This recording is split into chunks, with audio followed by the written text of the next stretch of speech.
to Indiana High School football on Kankakee Valley Broadcasting's WKVI. Tonight's game is brought to you in part by Coca-Cola, Culver's Portside Marina, Nepco, Crane and Equipment Services, Farm Fertilizers, First Farmers Bank and Trust, Lawrence Farms, Mark's Body Shop in Knox, Zingo Express, Pulaski Memorial Hospital, Stark County Co-op, The Auto Park with locations in LaPorte, Plymouth, and Bremen, Standard Plumbing, Heating, and Air Conditioning, Collins Insurance, Howard's Marathon of Winnemac, and 5 Star. The Coca-Cola pregame show with Mitch Columbi and Chris McGowan is next. Takes the snappy hands off the Brown up the middle. Who's going to break away? He's got a lot of room to the 10, the 5, touchdown!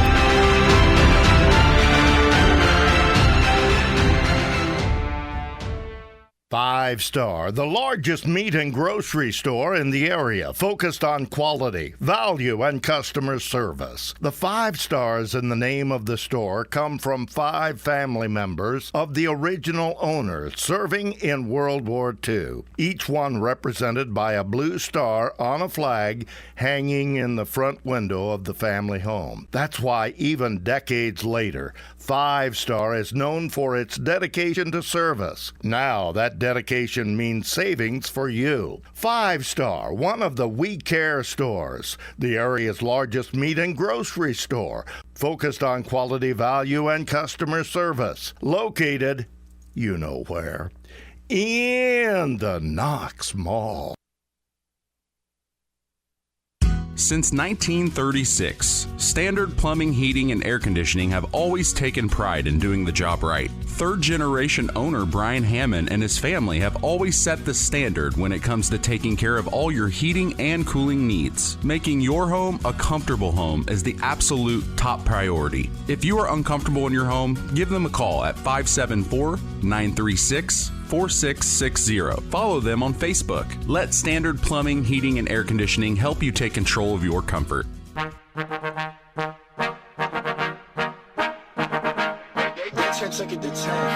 Cuts over to the 30. Now he's got a hold of the 35-40. Up the middle. He breaks away. He finds his man over the middle. It's Jaden Jones up the middle about the 40-yard line. Takes the snap. He throws out to the right side to number 12 who catches it. Touchdown. Welcome to the Coca-Cola pregame show. Now, here are the voices of KVB's WKVI Sports, Mitch Columbi and Chris McGowan. The new era continues here on Kankakee Valley Broadcasting's WKVI. Tonight, the Culver Cavaliers take on the South Central Satellites in Week 2 action underneath the Friday night lights. This is Indiana High School football. With us tonight, down on the sidelines, getting all the inside information from the field, Chris McGowan. Hey, I'm Mitch Columbi. The tradition continues. This is Kankakee Valley Broadcasting's WKVI.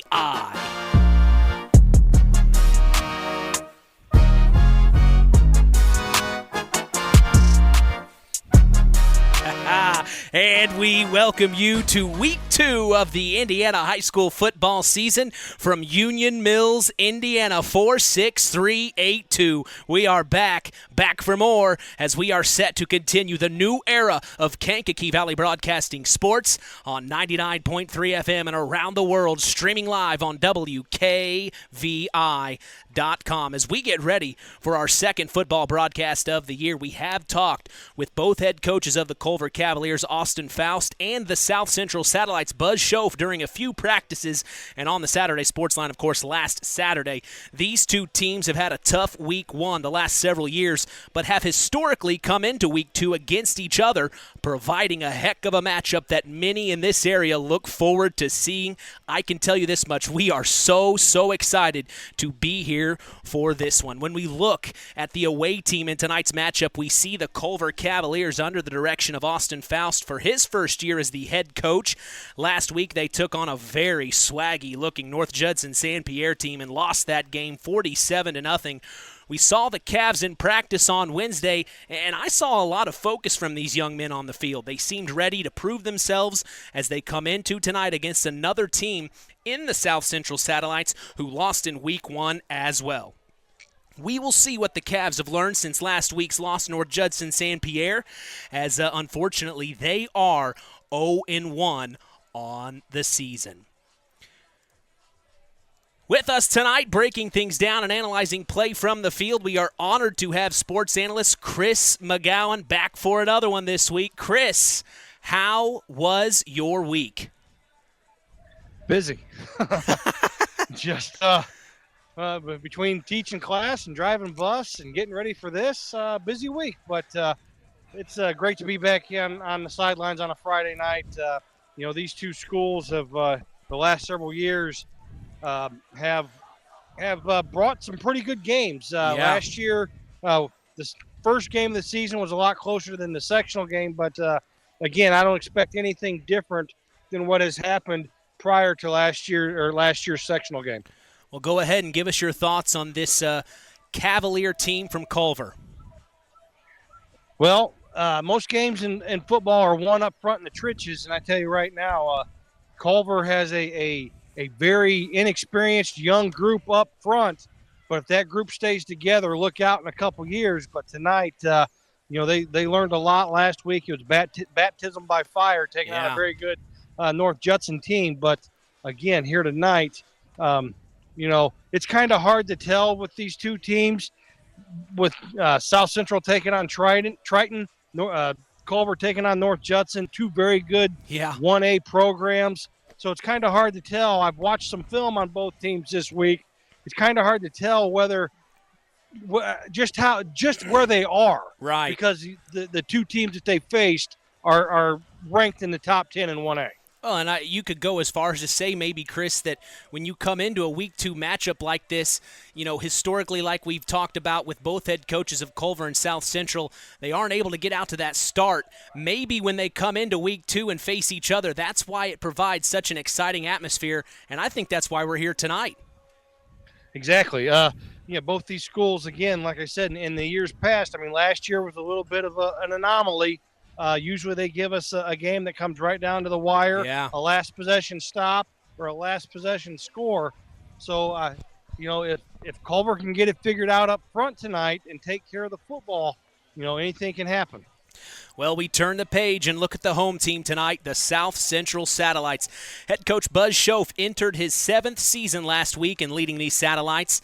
As stated on the Saturday Sports Line last weekend, Coach Schoaf says last week's loss to Triton was due to self-inflicted issues. The Satellites got out to a good start early on against the Trojans of Bourbon, Indiana. But then after a few missed opportunities, they fell in the end. 30-6 was the final. It was mentioned in practice yesterday while we were there. This game against Culver means something to South Central. They are definitely ready to avenge Week 1's loss and come out victorious tonight. I expect to see a fired-up South Central team at home. Chris, your thoughts on this South Central Satellite team?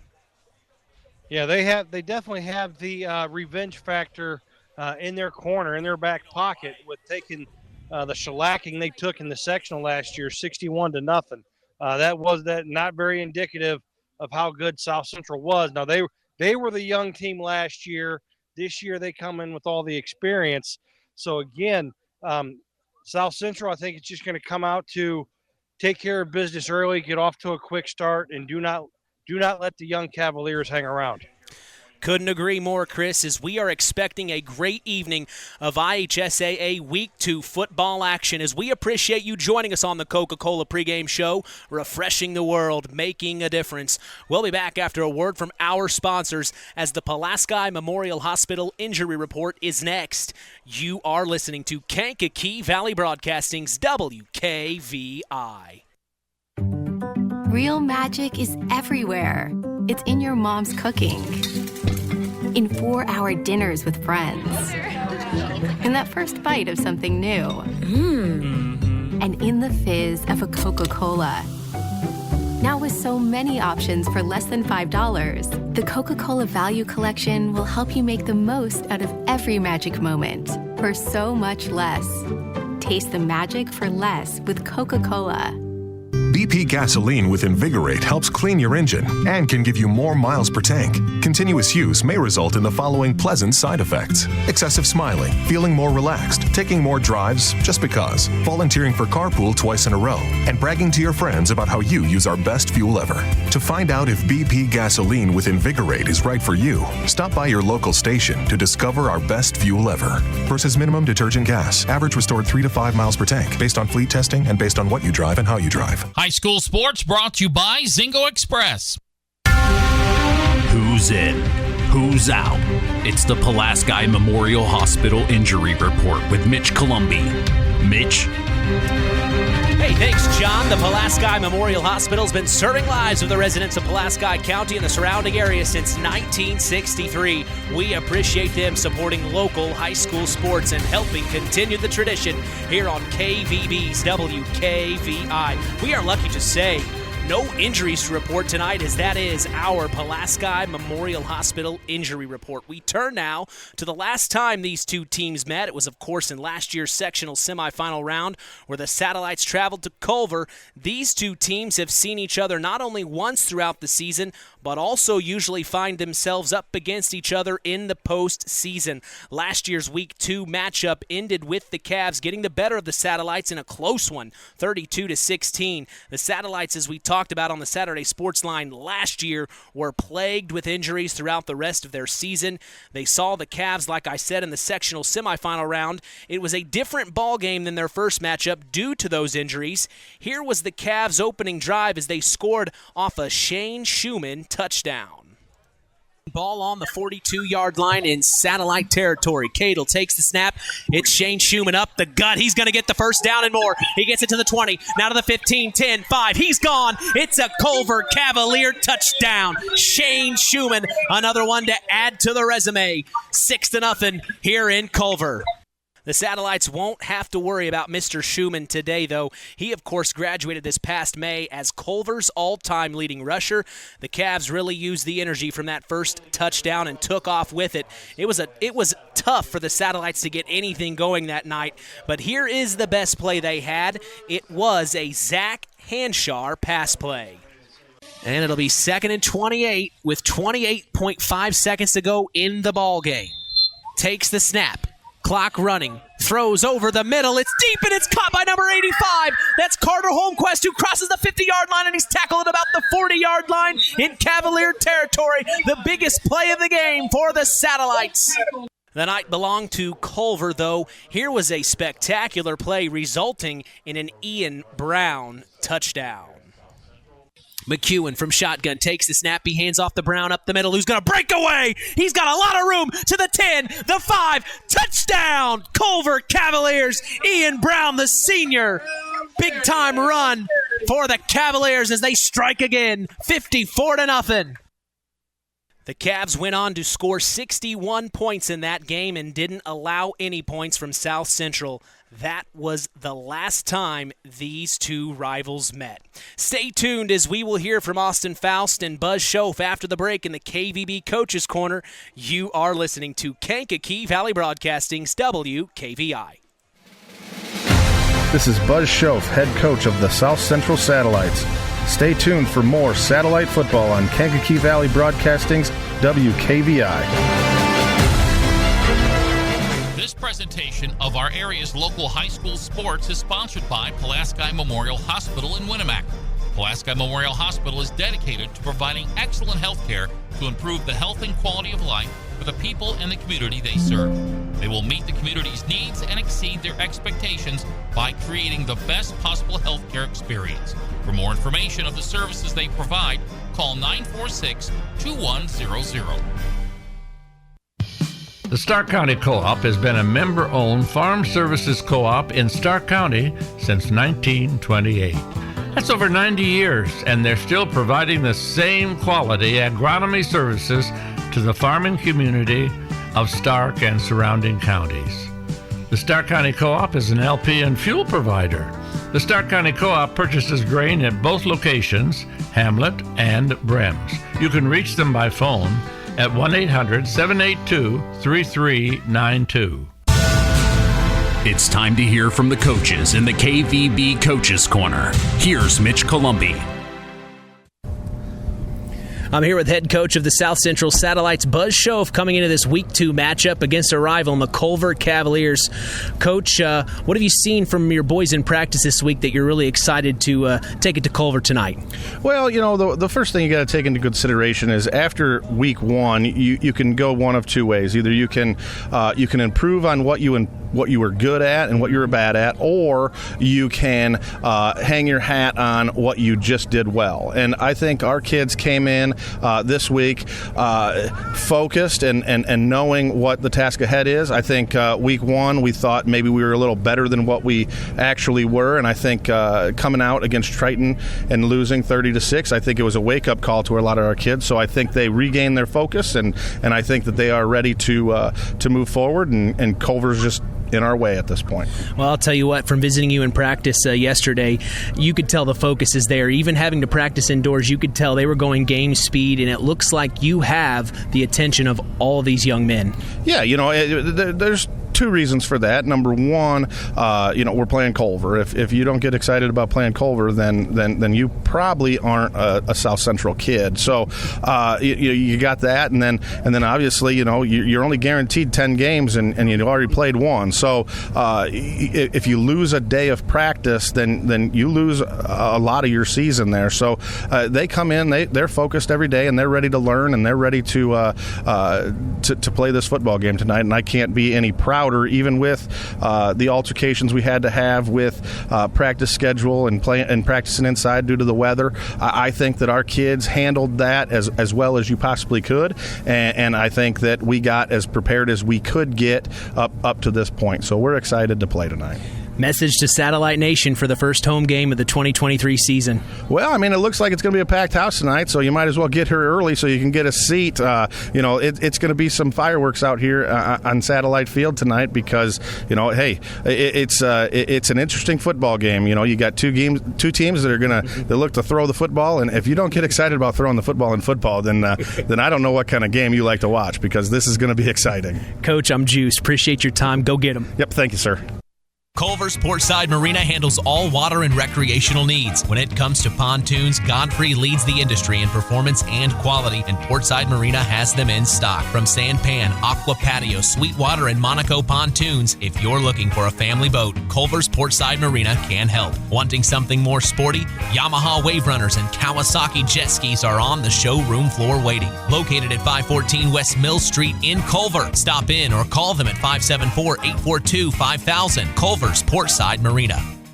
All right, I'm here with head coach of the Culver Cavaliers, Austin Faust. We are getting ready for this Week 2 battle against the South Central Satellites. Tough loss last week against the Blue Jays of North Judson St. Pierre, but you turn around and you have a chance to take on the Satellites. What do you want to see from your young men on the field tonight, Coach? Yeah, obviously just more improvement, physicality, right? Play faster, have a little bit more trust and count on what we're doing, when reading our keys and things like that. So, hopefully we think we can do that. We'll hopefully come out on top tonight. What's something that maybe we should be looking out for? Any players in particular that you're going to try to get the ball in their hands? Yeah, obviously we're going to try, Ethan Binion, Jack Rogers, another two kind of 1-2 punch we feel like is a pretty good 1-2 punch. So we're going to try to get them the ball kind of out in space here. And, then defensively, we're going to hopefully try to get after the quarterback. They like to throw the ball, so hopefully our D-line can put pressure on them, and, hopefully our secondary can defend, maybe come up a couple interceptions. What would be your message to Cavalier Nation here for this away game? Yeah, hey, hopefully you're on 30 right now heading this way. Bring your radios out to listen to WKVIs. You guys sitting in the stands. Hopefully we come away with Culver victory here. What has been the message in the locker room that you and your coaching staff have been saying today? Well, I should say the barn, I guess. What have you been telling your players getting ready for this matchup? We just got to get ready to go and match the intensity. Obviously, we ended South Central season last year. A lot of those same guys are back, so that they're going to be hungry for a victory against us. So we've got to come out, match the intensity, and just be physical all night long. Coach, appreciate your time. Go get them. Yep, thanks for everything. Hey folks, Auto Park Fort LaPorte has got some news for you. We now have the largest selection of pre-owned vehicles in LaPorte County. So if you're in the market, come and check us out because right now is the best time to trade in your current vehicle. Not interested in purchasing a vehicle? That's okay. We'll buy yours even if you don't buy ours. Not currently in the market, but your car needs serviced? Come check out our newly renovated service department and let them take care of all your service needs. And remember, we're not just an auto dealer, we're an auto park. Time now for the keys to the game. Sponsored by the Auto Park with locations in LaPorte, Plymouth, and Bremen. All right, as we get set for Week 2 Indiana high school football action, what are your keys to the game as a Culver Cavalier, Chris? Keys to the game, quick start.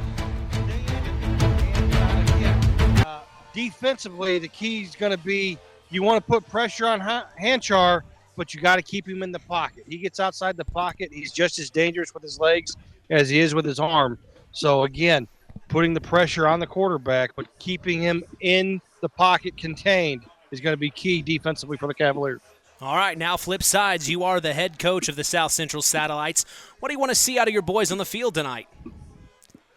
Just come out and take care of business. You've got all the experience coming back.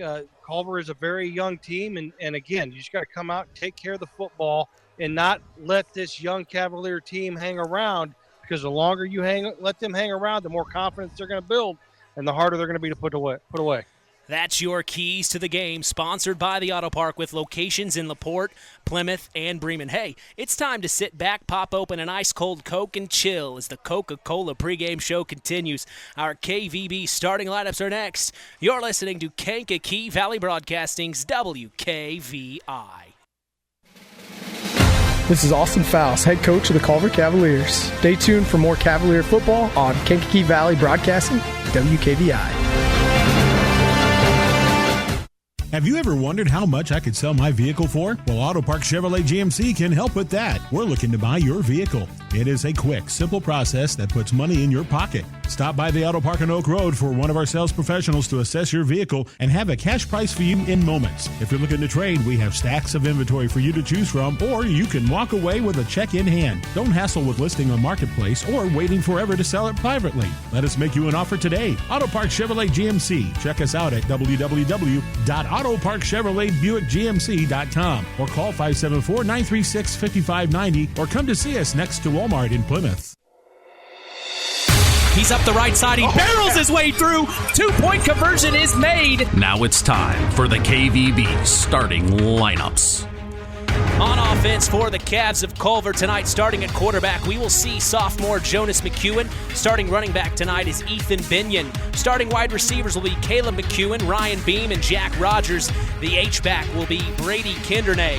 Now for the big men up front, Isaiah Vela and Logan Cottle start at the tackle positions. Theron Carrington and Drake Zorich will be the guards, and Braden Molbash starts at the center position. On defense for the Cavaliers, starting defensive backs are Tony Sommers, Jonas McEwen, and Hayden Parker. Starting linebackers are Drake Zorich, Jack Rogers, Brady Kindernay, and Caleb McEwen.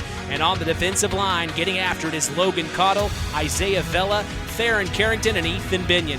For the Satellites of South Central on offense, starting at quarterback is Zach Hanchar. The tailback is Aaron Hogan, and the halfback will be Clayton Strow. The XYZ receivers are Brad Bashinsky, Carter Holmquist, and Kevin Higley.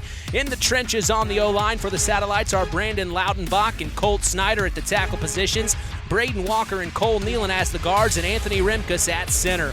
On defense for the Satellites, starting cornerbacks are Isaiah Applebacher and Rylan Rondo. Love that name. Starting safeties tonight are Aaron Hogan and Clayton Strow. Starting linebackers will be Cole Nealon, Angelo Staff, and Tyler Carr. On the D-line for the Satellites, we will see Cole Freeman and Braden Loudenbach as the defensive ends. Braden Walker will start as the defensive tackle, and Connor Elliott will be in the middle at the nose guard position.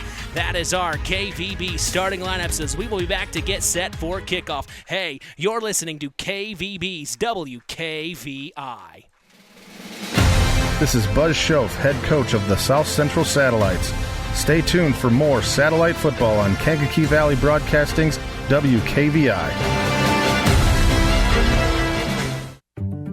Real magic is everywhere.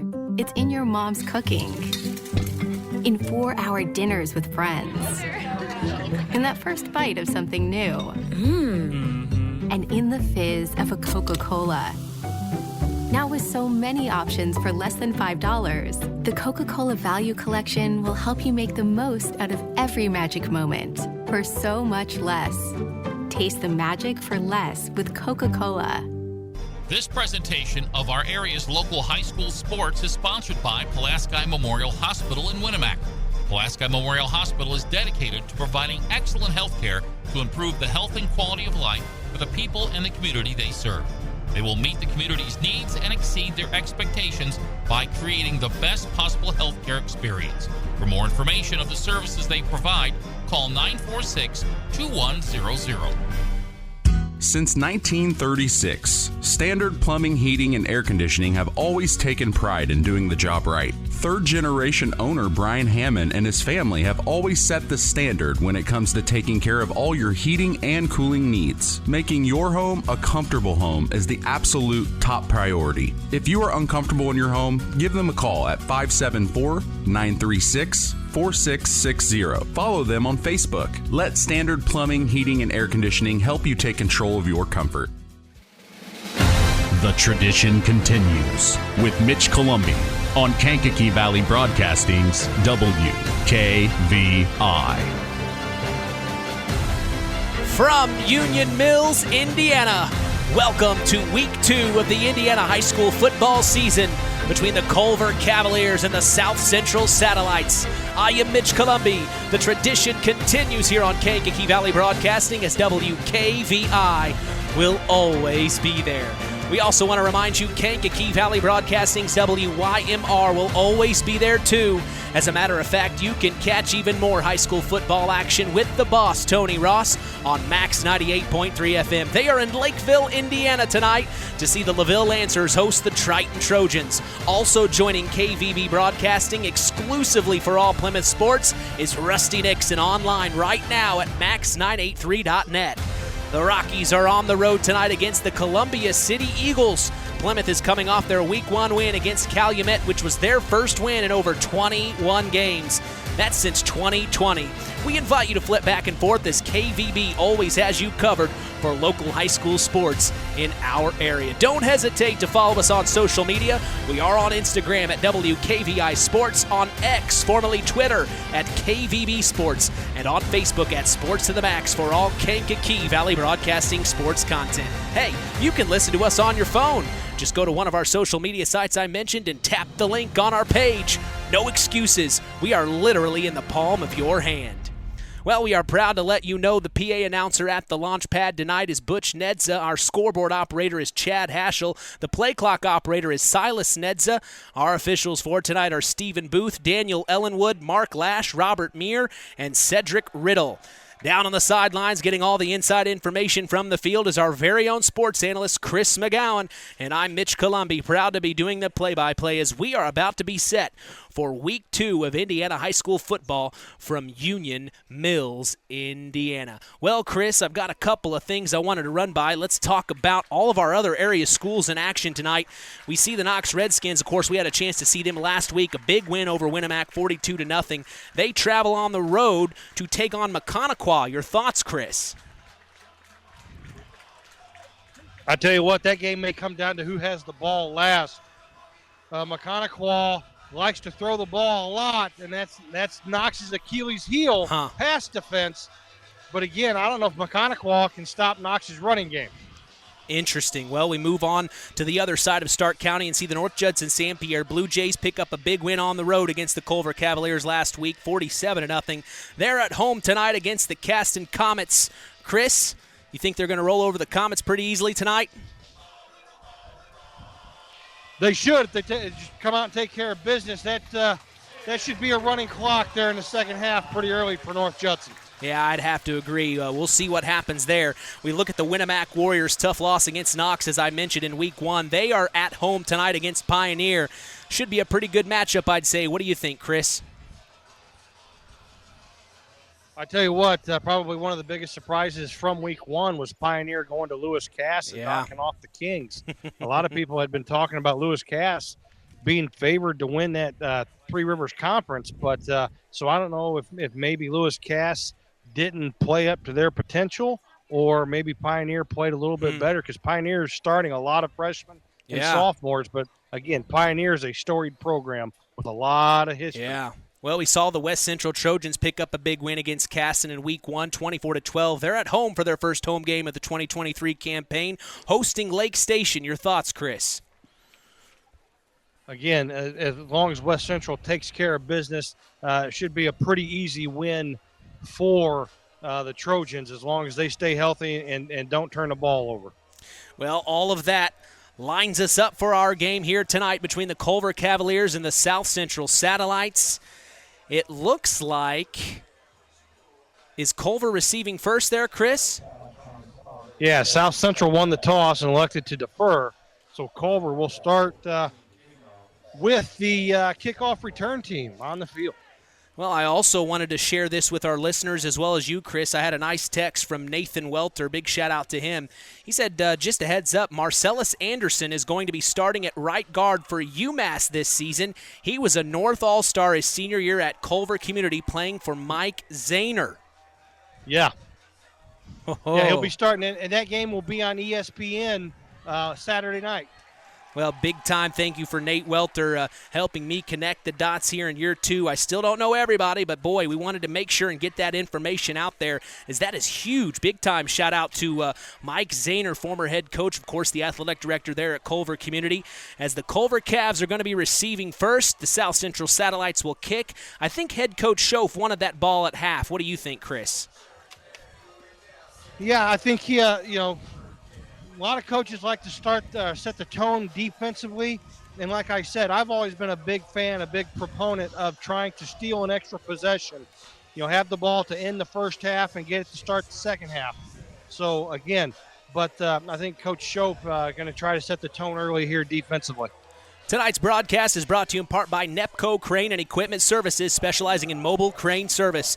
Call Joas Nepp at 1-800-590-2272 for all your residential, commercial, and agricultural crane needs. Today's broadcast is also brought to you in part by First Farmers Bank and Trust, providing state-of-the-art banking with old-fashioned service. We thank them for their support in helping continue the tradition here on Kankakee Valley Broadcasting's WKVI. Mitch Columby, along with sports analyst Chris McGowan, we are set and ready, baby. Week 2 action from Union Mills, Indiana, and we are about to be set for kickoff, as today's kickoff is brought to you in part by Web Printing and JT Shirt Shack in Winamac. We also appreciate them being the sponsor for the Tyler Roth WKVI Athlete of the Week, given out each week on the Saturday Sports Line. That's the longest running high school sports show in Indiana, thanks to our very own Harold Welter. All right, both teams are lined up. South Central will be kicking north. Culver will be running south here. You can hear the cheer block in the background. It looks like head coach Buzz Schoaf was right. It is a packed house as we are underway in week 2 as the kick is up and away. Returned. I missed the number. The sun's in my way, but they got all the way to about the 45-yard line. A nice little return there, Chris. Yeah, Jack Rogers on the return for the Cavaliers, and good field position for Culver here to start this game. So first time we're going to see Zach Hanshar and first time we're going to see Jonas McEwen as quarterback for the Culver Cavaliers. Of course, a little bit of what we heard from Buzz Schoaf said he saw in the game film from last week. This Culver Cavalier team likes to throw the ball, which is not normal in the past years of Culver. As here is McEwen taking the snap, fake hands off, keeps it himself, almost got a yard, but wrapping him up quick is a Satellite, and I don't even think he got a yard, Chris. That was Ethan Binion. Actually, Ethan Binion there on the carry, and yeah, he picked up about 6 or 7. So big time tackle there, as they're going to say it's 6 yards on the carry. My bad from this angle. So 6 yards on the carry there, as it's 2nd and 4, ball on the 46. I guess McEwen didn't pull it like I thought he did. So here he goes again, takes the snap this time, hands off up the middle, and they may have a couple of yards from Binion.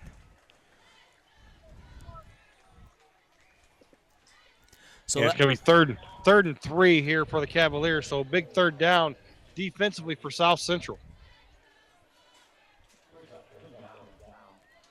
3rd and 3 for the Cavs of Culver as they trot up to the line. They get the play call. It looks like McEwen's going to take this from shotgun. He's got Binion on his right hip. Takes the snap. Hands off to Binion. Here he comes. Oh, my goodness, he's got some space as he crosses the 50-yard line and trucks his way forward. Nice tackle, though, by number 4, Aaron Hogan of the South Central Satellites to bring him down. But that's enough to move the chains, and the Cavs have the first down. I think Ethan Binion could have cut that up and got south a lot quicker than what he did. He just tried to outrun everybody there to pick up the first down, but I think he needs to get that left foot in the ground and start heading south a lot. I think he picks up a lot more yardage.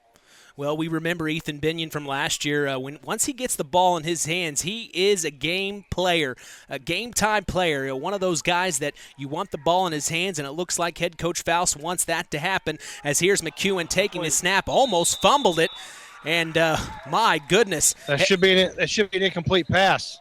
Yeah, he was a shuffle pass forward to number 1 of the Culver Cavaliers, Ryan Beam, the senior, but he dropped it. So they are going to say incomplete here, and that'll make it 2nd and 12 here. Should be 2nd and 10. It should have been an incomplete pass. Interesting. Yeah, you're right. It should be 2nd and 10 because of the forward pass. So looks like the officials are going to keep it the way it is. 2nd and 12 here. Ball spotted on the 49-yard line. Yeah. Interesting call there, Chris. Oh, my goodness. So McEwen takes the snap, hands off to Binion up the middle, and he's going to get maybe 5 to 6 yards before he's wrapped up at the 45 in South Central Satellite territory. A big run there by Binion. He looks like he came to play today.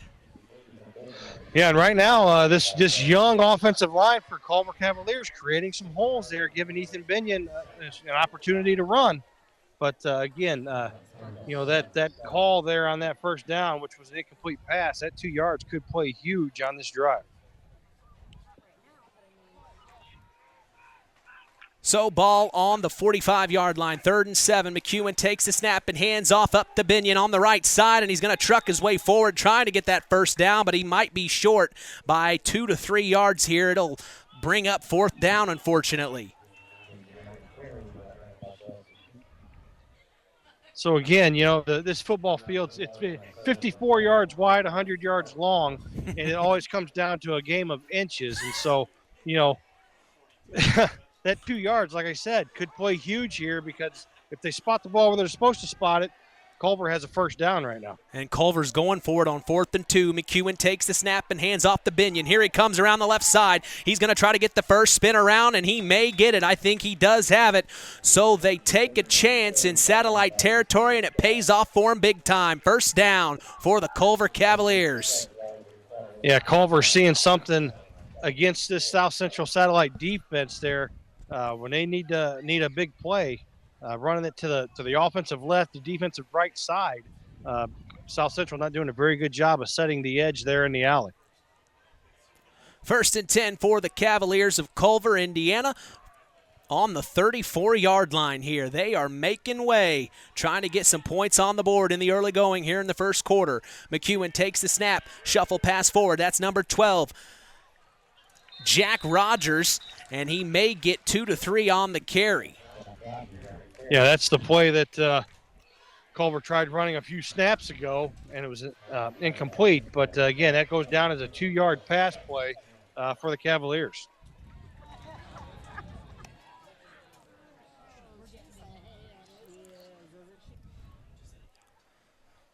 So second and 10 is how they're spotting it. So evidently he didn't gain much there. Such a tough angle from up here in the booth. As here's 2nd and 10 on the 34. McEwen from shotgun. Binion on his left hip. Takes the snap. He's rolling out to throw. Finds his man. Overthrown, and it almost was intercepted in the hands of number 45, Isaiah Applebacher. He almost had it for the Satellites, Chris. Yeah, Jonas McEwen there didn't get his feet set, kind of floated that ball. If he puts that on the numbers, that's another first down for Culver. But, again, he's going to live to fight another day with that interception being dropped. McEwen found his man. He just overthrew it, and boy, they got away with one there. Here's 3rd and 10, ball on the 34-yard line. McEwen from shotgun. Ooh, almost got the Satellites off sides, and I think they did.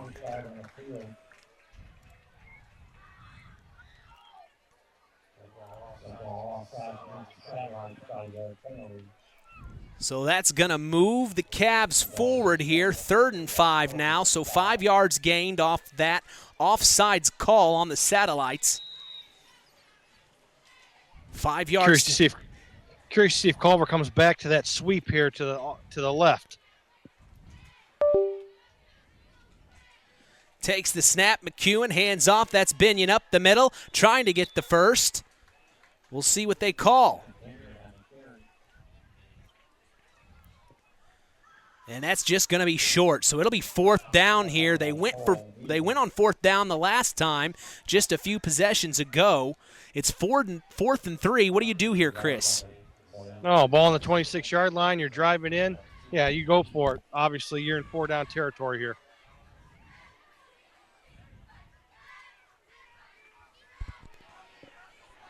Fourth and 3. McEwen takes the snap. Hands off up the middle. Is it enough? I think he's going to get it. He is going to move the chain. So twice on this possession, the Cavs are able to convert a 4th down play. That is huge, Chris, when it comes down to it in the end. Yeah, it is. Being able to convert the chains and move the sticks. I tell you what there, McEwen did a very good job. He almost dropped that snap, but kept his composure and was able to hand the ball off to Binion there, allowing him to get the first down. That's kind of what head coach Buzz Schoaf was saying. You know, they have put themselves in several positions throughout week 1, and now this week to be able to stop the other team. It's just the Cavs are able to get that first down as here's a run up the gut. Maybe a few 2-3 yards on the carry. 2 yards is how they're spotting it, so 2nd and 8 coming.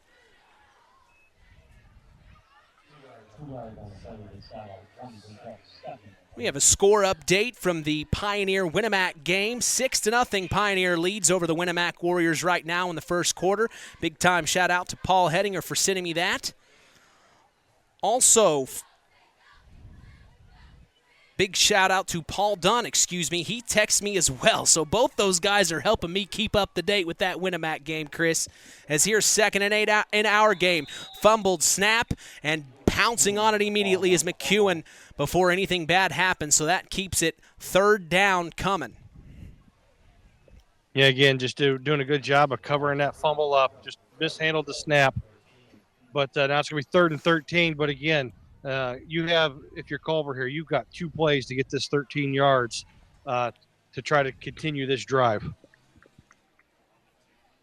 It's funny, Chris, just as I mentioned that score update, Paul sent me a new text. It's 10:06 to go in the second. Pioneer scored again. It's 12-0 over the Winamac Warriors.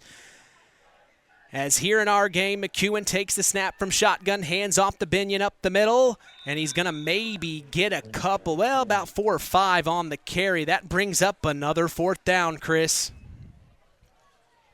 Yeah, I look for Culver here to maybe roll the pocket, try to flood the wide side of the field here, the east side of the field, maybe run a flood combination, get McEwen outside the pocket and see if he can convert this first down with his arm. 4th and 9, and yeah, they're going for it like Chris just said here. Very confident are the Cavs of Culver as here they go. Ball spotted on the 22-yard line, deep in satellite territory. McEwen takes the snap from shotgun, fires immediately. It's intercepted. Here come the Satellites. They're pushing it back to the 40, now to the 45-50, now to the 45-40, 35-30, 25-20. McEwen's right on his tail. He dives to tackle him, and he isn't going to be able to bring him down, or is he? Yeah, he brought him down about the 3-yard line. Wow. So Jonas McEwen tracked him down all the way to the 3-yard line, intercepted by who, Chris? Aaron Hogan, number 4. Oh, Aaron Hogan, the ball hawk on that play for sure as he takes it from the 22-yard line on one end of the field and brings it all the way down to the 3rd. Now the Satellites are looking good. Actually, they're going to spot it at the 2, so 1st and goal from the 2-yard line. Wow. from the 22 all the way to the 2. If you're the Zach Hanshar coming out for this huddle, boy, you're pretty confident heading into this. So Hanshar, first time we're going to see him this season for the South Central Satellites. He's going to take it from shotgun. Sets his man in motion. From the 2, hands off to Hogan, up the middle, and he tries to truck his way forward for a touchdown. No. Brought down at the 1 yard line. Yeah, so a yard gained here. 2nd and goal for the Satellites. Boy, what a change of events. Yeah, again, Culver there offensively put trips into the boundary, so tight throwing space there for McEwen. And, again, the ball just floated from him and overshot his receiver, and Hogan's right there on the spot. Hanshar and shotgun here with Hogan on his right hip. Sets his man in motion. Flags fly. False start. That's going to back South Central up 5 yards. Oh, man. So, what happened last week to South Central, those self-inflicted wounds. Yep. Right here, you get the ball just inside the 1 yard line. You got to be able to hold your water and just sit there and let the snap take place. But, again, going to back them up 5, so it's going to be 2nd and goal from the 6. Got to come away with some points here if you're the Satellites, as now it is 2nd and 6. Or 2nd and goal, I should say. Hanshar from shotgun sets his man in motion. Takes the snap, hands off to Hogan up the middle, and he's going to truck himself forward. And he gets the touchdown.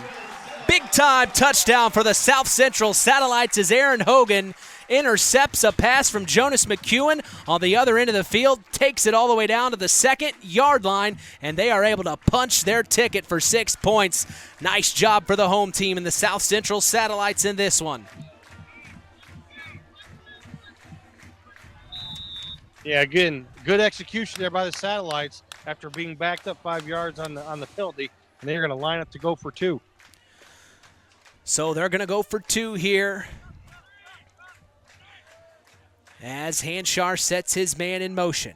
Takes the snap, he's looking to throw, rolls out to his right, fires, and he has his man open for the 2-point conversion. It's number 18, Clayton Strow. And I think we're going to hear Strow, Hogan, and Hanshar's names a lot tonight, Chris. Well, I think there was a penalty thrown on the play, a flag thrown. So a penalty on the field here. As here at Union Mills, the crowd is ecstatic, very excited and happy for their Satellites right now. So they are going to have to redo this here, Chris. Yeah, I didn't see the call there, but it's going to back them up 10 yards. So maybe an illegal shift, 2 guys in motion at the same time. So it keeps it 6-0. Great play, but it has to be ran back here. So Hanshar gets the call to his teammates, and he trots up to the line. He's going to take this one from shotgun. Takes the snap. He's looking to throw. Fires over to his right side, and it's overthrown. His intended target was number 15, Colin Ward. So unfortunate there, Chris. So again, a penalty there takes 2 points off the board for the Satellites. But with 2:36 left to go in the first quarter, South Central 6, Culver nothing. Well, it was an interesting opening drive, Chris. It was all Cavs up to that interception, and then just 3 or 4 plays from the Satellites. They're able to get some points on the board. Now, if you're Culver, how do you respond here? Just do what you were doing. I mean, you were moving, you were having success on the ground. Right now, just keep that going. Stay ahead of the chains. Look to get 3 or 4 yards every time you carry it, and just keep moving the sticks. Just know that every drive, hey, you've got 4 downs to get 10 yards. And nothing to worry about here if you're Culver. Just control the emotions with these young kids and tell them to stick to the game plan. Today's game is brought to you in part by Howard's Marathon of Winamac, serving Pulaski County for 44 years. Call 574-946-6894 and ask for Howard or Dean. We thank them for supporting local high school sports and being part of this wonderful tradition. 6-0 here in the opening quarter at Union Mills, Indiana. The South Central Satellites hosting the Culver Cavaliers. Mitch Columby along with sports analyst Chris McGowan down on the sidelines getting all the inside information. We so appreciate him being here as the South Central Satellites are set to kick away. Now remember, they opted to defer, so they get the ball at the half. If they keep this 6-point lead here, do a good job on defense, the Satellites are looking in pretty good shape here, Chris.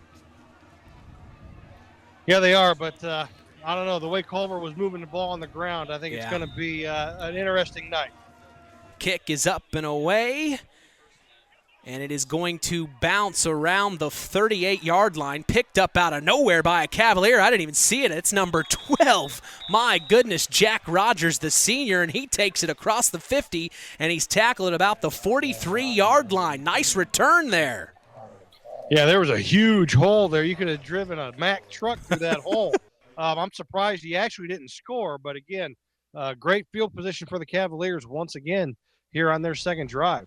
Well, this is what head coach Austin Faust and his Culver Cavaliers want to see, a ball in their opposition's territory, and that's exactly where they're starting their second drive of the evening. 2:30 to go here in the opening quarter. 6-0, the Satellites lead.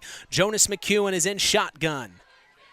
He's going to take the snap. Hands off, I believe that is number 42, Ethan Binion. Yes, it is, the junior, and he gets maybe 5 to 6 on the carry, Chris.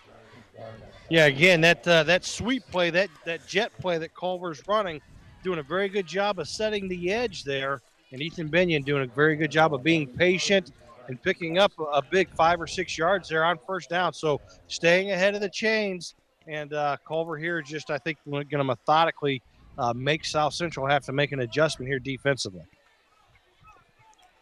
2nd and 4 for the Cavs. McEwen from shotgun. Binion on his right hip. Takes the snap, hands off to Binion up the middle. He's got a lot of space. He's going to get the first down and maybe a few more. As you're right, Chris, the Cavs are looking hungry and ready to get those yards. Yeah, right now, if I'm Culver, I don't even think about throwing the football because you're having great success on the ground. Well, and that's what head coach Buzz Shove said they have got to be prepared for. Just because they saw a lot of pass plays last week doesn't mean Culver won't run. That's just what they're good at. That's their M.O. So he said in practice yesterday they've got to be prepared for the run. Here's McEwen from shotgun. Hands off to Binion again, up the middle. He's going to get maybe 5 and tackled at about the 25, 26-yard line. That was actually Jack Rogers. Oh, Jack, thank you. Carry. Thank you. Yeah, the sun's blaring right into my eyes up here in the booth. It's hard to see, Chris. That's why I'm over here standing in the shade. You are in the shade. I'm sweating over here, man. It's looking like I've been playing. Mama didn't raise no dummy. Yeah, maybe I need to be the sideline. I tell you what, Culver's doing a very good job. South Central's lining up with a 3-4 defense, and Culver's just doing a very good job of taking advantage of the natural gaps in that defense. McEwen takes the snap, hands off to, oh my goodness, he spins around and he's trying to truck his way forward. That's number 12, Jack Rogers, the senior again. He's going to move the chains and get it to 1st and goal here, I believe, Chris. Yeah, did a very good job of keeping his feet moving there. South Central had him hemmed up for maybe a 2-yard gain, but he just was able to spin out of it by keeping his legs churning. And again, it's going to be actually it's going to be 1st and 10 from the 11. So just outside 1st and goal here. 30 seconds to go in the first quarter, as we'll see if the Cavs can get something going before the end of the first here. As McEwen takes the snap from shotgun. That's definitely Binion as he's running up the right side trying to get the touchdown, and he does. Big-time touchdown for Ethan Binion and the Culver Cavaliers as they tie things up. Stops the clock at 14.3 seconds. It's 6-all here in Union Mills. And I tell you what, the way this game's going right now, this game may come down to 2-point conversions. Yeah. Whichever team has a better success rate of converting 2-point conversions may be the winner here, obviously. Well, and that's kind of what we were alluding to in the pregame. When these two teams meet up, it's something special, something about these two teams that really brings out a good ball game. So the Cavs are lining up to go for two here, just like Chris was talking about. That's Ethan Binion next to Jonas McEwen from shotgun. He takes the snap, flags fly. It looks like it was going to be a throw play. Yeah, they were going to throw the ball there. We're going to flood the right side of the field, but South Central lines up off sides. So they'll get a yard and a half here, and I look for I don't think Culver will throw the ball now. I think you just hand the ball off to number 42 and let him move the pile forward.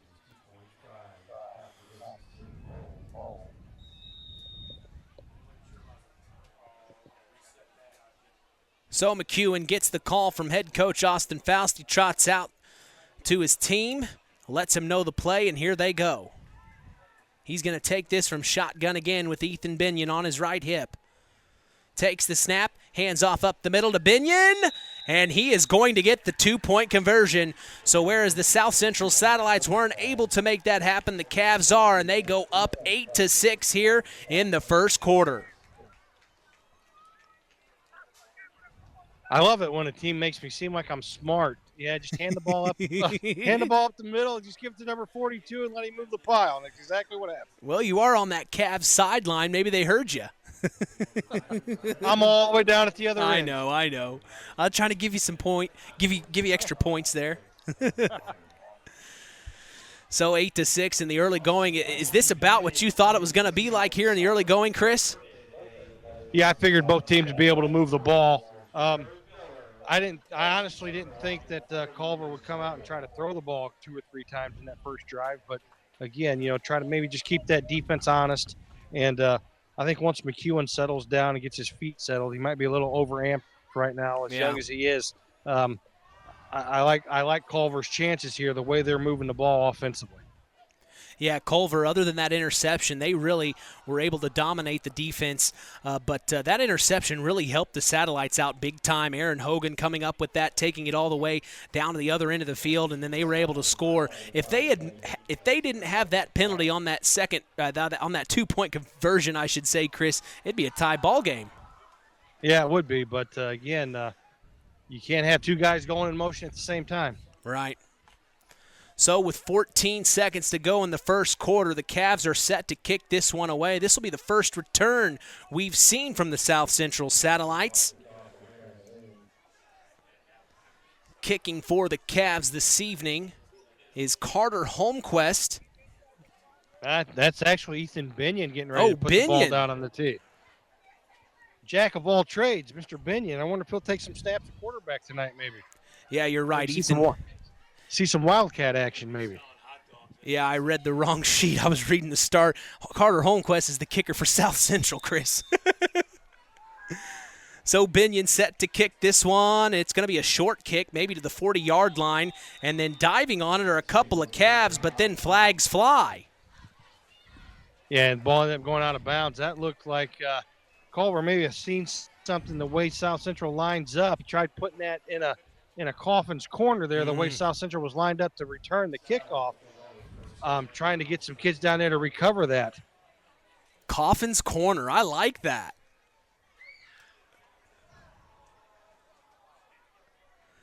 So the South Central Satellite, say again? But it'll be an illegal procedure, so South Central has the option of either taking the ball at about the 35 or 40-yard line or have Culver re-kick. Looks like South Central's going to go and possess the ball at the 40-yard line. Yeah, so it'll actually be spotted at the 46 here, and that is where the Satellites will start this drive here with Zach Hanshar and Aaron Hogan in the backfield. Hanshar from shotgun. Ball on the 46, sets his man in motion. Takes the snap, hands off to Aaron Hogan up the middle. He's going to get 2, maybe 3 before he's tackled. One of the Cavs on the tackle was number 10, Isaiah Gonzalez, the freshman. So good job by him wrapping his arms around Aaron Hogan, as that is going to wind down the end of the first quarter, and we are going to take a break with them. Don't go anywhere. It's 8-6. The Cavs lead the South Central Satellites here in Union Mills, Indiana. This is week 2 of Indiana high school football on Kankakee Valley Broadcasting's WKVI. On the way home from the game, a deer jumps in front of your truck. And now you've got to get that truck repaired. Make it easy on yourself. Take it to Mark's Body Shop. Mark's has done expert auto body service since 1998 and will work with you and your insurance provider for collision repair, custom body paint, and insurance work. And all work guaranteed by owner Mark Schell. Mark's Body Shop, proud to support high school sports. 772-7003. When you grow up on the land, you have an appreciation for it. When you grow up and work on a family farm, on land that is shared by members of a family, all working together as a team, that appreciation grows even more. They know what it's like to work as a team to get the job done. At Lawrence Farms of Knox, Todd and Josh Lawrence and family support the local high school teams and wish them success all through the season. This is Austin Fowles, head coach of the Culver Cavaliers. Stay tuned for more Cavalier football on Kankakee Valley Broadcasting, WKVI. At First Farmers Bank and Trust, we've been serving family farms for over 130 years. We've seen our customers succeed in good times, pull through in tough times, and we've learned some lessons along the way. So we appreciate the customers we have today by finding the solutions they'll be looking for tomorrow. Are you ready to talk about your farm operation? Stop by a branch or visit us online at ffbt.com. First Farmers Bank and Trust, Equal Opportunity Lender, member FDIC. Back at Union Mills, Indiana, 8-6 as the Culver Cavaliers lead over the South Central Satellites. Mitch Columbia along with sports analyst Chris McGowan down on the field getting all the inside information. A lot of things happened in the first quarter that we're so excited to be here for the rest of this game. My goodness, Chris, as there were flags on the first play to start the second quarter. This is going to push the Satellites back a little bit more. It's 2nd and 12 here. Ball on their own 44-yard line as Zach Hanshar takes the snap from shotgun. He's looking to throw. Now he's going to tuck it and run. He moves up to the right side. Now he's going to get 5 yards and tackled at about the 48-yard line in Cavalier territory. Yeah, again, Culver doing a good job of containing there, but got to get a push up the middle and not allow him to scramble like that. So, again, a good job on the outside of containing him. Now they just got to get a push up that middle from the defensive front four. And the big run there on second down, a pickup of 8 yards by Zach Hanchar. So a more manageable 3rd and 4 here for the Satellites. Sun starting to set in the west. Finally able to see the football on the field for the first time tonight as we enter the second quarter. Satellites on the 48, 3rd and 4. Hanshar takes the snap from shotgun. Fake hands off, throws over to the left side. It's number 5 who's going to come up with it before he's tackled by a couple of Cavaliers. A nice snag by Kevin Higley. Great throw by Zach Hanshar. Yeah, threaded the needle there on the slant. And big first down there for South Central. Yeah, that moves the chains. 1st and 10, ball on the 36-yard line. The Satellites are making some plays happen as we thank Farm Fertilizer for sponsoring tonight's broadcast. Call them at 574-867-2441. That's Farm Fertilizer, helping to move the bar on yield and crop investment returns. 1st and 10, ball on the 36, 10:40 to go here in the second quarter. Zach Hanshar from shotgun takes the snap, fake hands off to Hogan, fires deep. Oh my goodness, and it's going to be caught for a touchdown. Number 5, Kevin Higley, and my goodness, the South Central Satellites are making noise, Chris. Yeah, just a good ball there. The freshman cornerback there for Culver wasn't in too bad a shape, Isaiah Gonzalez. But I tell you what, varsity football, hey, if you got to step on a man, you're wide open, and that's exactly what happened there in Hanchar. I tell you what, threw a perfect ball right over the outstretched hands of Gonzalez for the 6. Boy, I wish you saw it from my angle, Chris. The people in the bleachers just jump out of their seats. What a fantastic play. That's exactly what head coach Buzz Schoaf and his Satellites wanted to see as they're going for 2 here. up 12-8. Hanshar from shotgun takes the snap. He's looking to throw.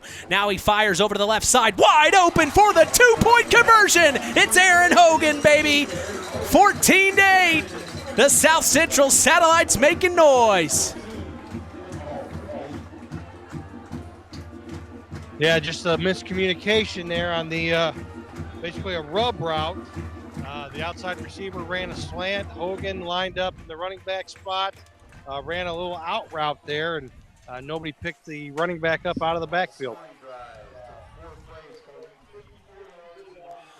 So the Cavs, while they were able to move the ball on their first drive, the Satellites didn't really. Would you count that touchdown, their first drive, even though it was an interception all the way down to the 2, Chris? Would you count that as their opening drive? Yeah, that's their opening drive. So their second drive, they were able to move the ball just fine, no problems. So it looks like both teams' offenses came to play tonight. Yeah, this game could come down to defensively which team can make the adjustments that need to be made to try to contain or stop the other team's offense. Right now, Culver really just shot themselves in the foot on that first possession, the way they were running the ball on the ground. Just an errant pass got away from McEwen. But again, this game might be a shootout. Yeah, I am starting to be really happy we were here for this game, Chris. This is getting exciting here. 10:30 to go in the second quarter. It's 14-8. The South Central Satellites lead as they are set to kick this one away. Here's Carter Holmquist, the kicker for South Central, set to kick this one away on their own 40. Deep to return are a couple of Cavs. It looks like that's number 12, Jack Rogers, and number 42, Ethan Binion. Holmquist kicks. It's going to be returned by Jack Rogers. He dropped it, but he picks it up at about the 13-yard line. Stutter steps, now crosses over to the 30. Now he's passing up to the 35-40 before he's almost tackled. Oh, he stayed up, but my goodness, it's hard to keep up with them, Chris. He's pushed out of bounds at about the 45-yard line. A nice little return for Jack Rogers. Yeah, usually when a ball's mishandled like that in the back on a kickoff return, it messes the timing up on the kickoff coverage. And all it takes is for one guy to get out of his lane. And tell you what, Jack Rogers, again, did a very good job of exploiting that opening and giving Culver a very good starting field position once again for their third drive. 1st and 10 for the Cavs. We'll see how they respond. This is a lot of adversity you can go up against. How do you respond? What type of intensity are you going to bring off of a drive that they had last time? Is here they hand off to Ethan Binion, and then there's a flag flying. Head coach Buzz Show throws his arms into the air. He wanted something, Chris. Yeah, there was a hold there on the interior there. They caught Brady Kinderday. Actually had the South Central Satellite in a headlock. So that's a pretty easy penalty to call there. Couple of score updates for you, Chris. At the end of the first, the North Judson St. Pierre Blue Jays lead 20-0 over the Casson Comets. Might be an early night for the Jays. Yeah, right here.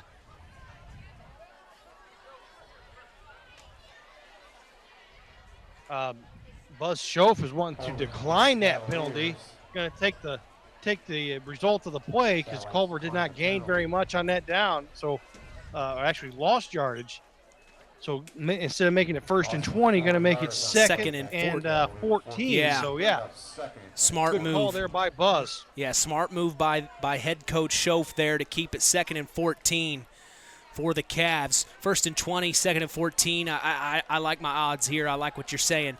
As here's the handoff up the middle from Jonas McEwen, and he's still on his feet. Crosses the 40, now to the 35-30, 25-20, 15-10-5. He's gone. It's a Culver Cavalier touchdown. Jack Rogers as he gets it tied up all 14-14 here in Union Mills. We got a shootout. And that was just a wing back counter right there. Handed the ball off to Binion, and he handed it back to Jack Rogers coming the other way.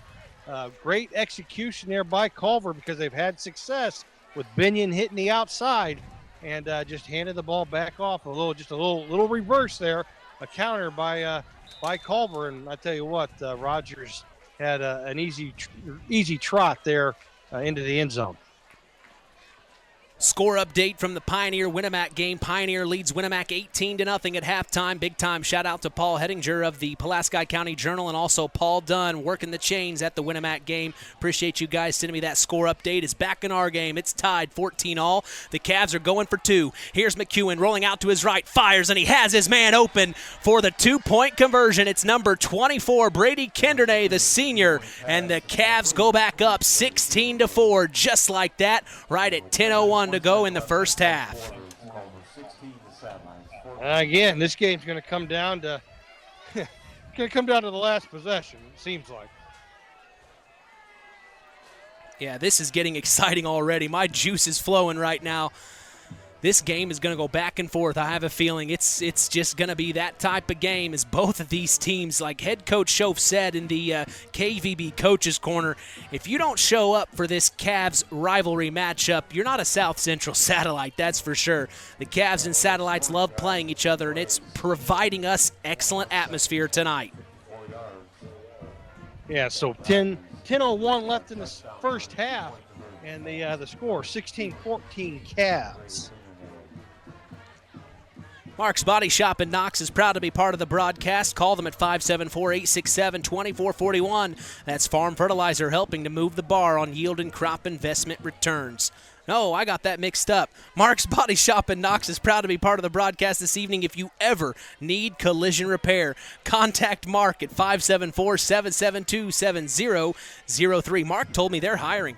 Get your applications ready and turned in for consideration at Mark's Body Shop in Knox. I don't know how I mixed those two together, Chris. I have no idea. I was walking across the field, and I'm like, did I miss something? That just shows you my mind is everywhere. It's hard to focus sometimes. Well, I mean, you're manning the board up there. You gotta try to rein me in. I mean, you got a lot going on. Yeah, a lot of folks don't know I'm actually running the commercials here on location as well. So we're a two-man band here tonight. Glad you've got. That's why I say I'm honored to have you, Chris. It means a lot to me that you're here. At least one of us knows the game of football. So set to kick away are the Culver Cavaliers. It's Ethan Binion doing the kicking duties, and he kicks it deep. And it's going to be picked up by a South Central Satellite. Here he comes up the middle, and he's tackled at about the 41-yard line. Got a penalty flag on the play. I haven't seen an indication of what the penalty is going to be. So we'll stand by for the official call here. Officials haven't really had to do much tonight between both of these teams, really providing, just exciting atmosphere. But our officials for tonight are Stephen Booth, Daniel Ellenwood, Mark Lash, Robert Meir, and Cedric Riddle, all taking care of things down on the field in the stripes for us. And they waved the penalty off. So it'll be 1st and 10 for the Satellites. Ball on the 41-yard line. 9:50 to go here in the first half, 16-14. The Cavs lead on the road here in Union Mills. Zach Hanshar in shotgun. Sets Clayton Strow in motion, takes the snap, hands off to Aaron Hogan up the middle, and he's got a lot of room, crosses the 50-yard line, trucks over a Cav before he's tackled at the 46. My goodness, Chris. We missed Aaron Hogan in Week 7 last week, and I think it's safe to say, boy, it's too bad he got injured last year because this cat can play. Yeah, he just trucked Jonas McEwen, who's playing safety for the Cavaliers.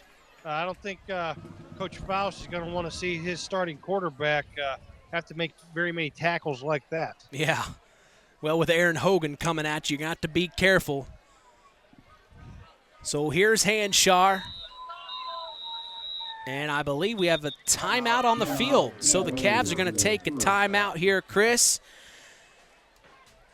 As we do want to remind you, today's game is brought to you in part by Todd and Josh Lawrence of Lawrence Farms. We thank Todd and Josh Lawrence for supporting local high school sports.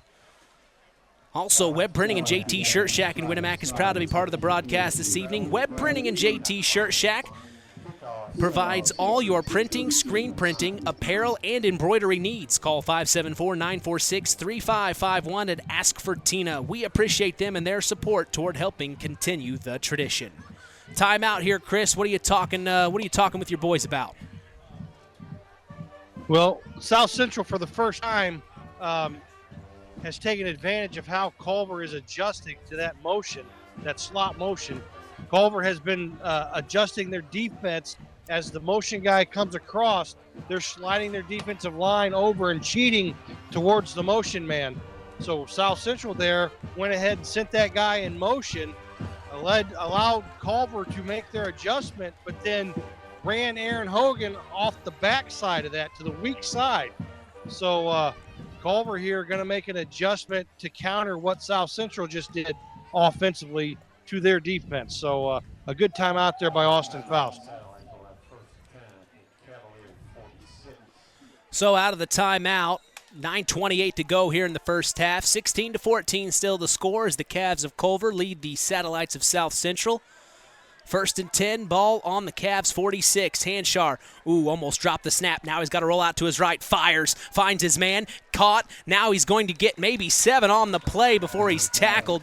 Number 15 for the South Central Satellites, Colin Ward. So Colin Ward on the reception there, the senior. Yeah, good composure there by Hanchar because he did drop that snap. But again, didn't panic, just picked it up and got outside the pocket and threw a strike on the hitch there to Colin Ward. Second and 2, ball on the 38. Hadn't said that one before. Here comes Hanshar rolling out to his left, fires, and he has his man tackled and wrapped up immediately.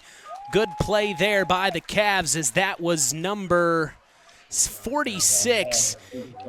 Tony Sommers, the junior, on the tackle, and number 5, Kevin Higley, on the reception for the South Central Satellites. Yeah, Higley already has a touchdown reception. So, again, just another hitch there by the Satellites. Good pitch, good catch. So that moves the chains, making it 1st and 10, ball on the 31. Hanshar in shotgun, Hogan on his left hip. He sets Clayton Strow in motion, takes the snap, hands off to Hogan up the middle. Now he's going to get tackled by a couple of Cavs, but he's going to get at least 4 on the carry there. Yeah, another low snap by the Satellites, and Hanshar doing a good job, again, of fielding that and getting the ball off to his running back. So pick up a 5 there on 1st down. So 2nd and 5 here for the Satellites. Satellites moving the ball quite well. We do remind you they will be getting the ball to start the second half, so scoring here would just make things that much better for them. As here's 2nd and 5, Hanshar sets Strow in motion, takes the snap, hands off to Hogan again, and now they read that one well, but he still trucks his way forward, maybe get 3 on the carry. And now flags flying in late, maybe unsportsmanlike conduct. You see number 24 for the Cavs throw his arms into the air. That's Brady Kindernay, the senior. He doesn't want to be involved in it, but the officials seem to think he may be.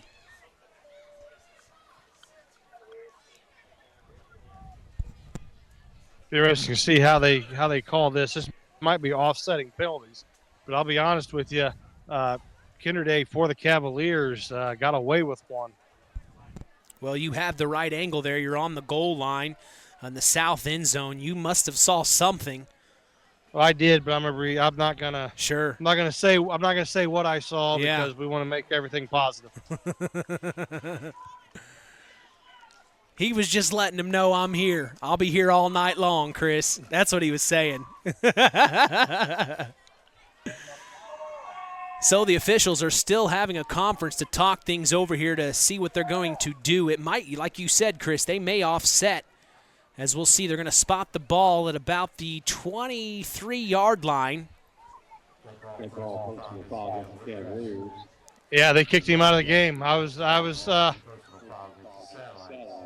Oh, my goodness, they're kicking him out of the game entirely. Yeah. Wow, and you look over to the Cavaliers sidelines, a couple of coaches had their hands in the air. They're not really sure what to think right now. Yeah, 24 is being ejected from the game. My goodness. So the head coach, Austin Faust, is trying to get an explanation from the official. He's telling Kindernay to come off the field. Kindernay doesn't understand. So now he's having some complications in understanding what the call in fact is, as here's the head official heading over to Austin Faust to tell him what exactly happened.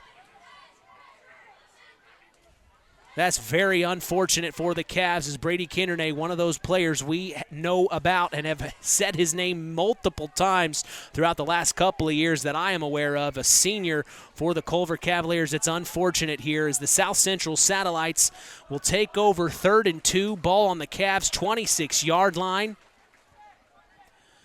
As Faust is still getting his explanation, and now he's walking away. And they are sending in Kindernay's replacement. It's number 10 for the Culver Cavaliers, Isaiah Gonzalez, the freshman.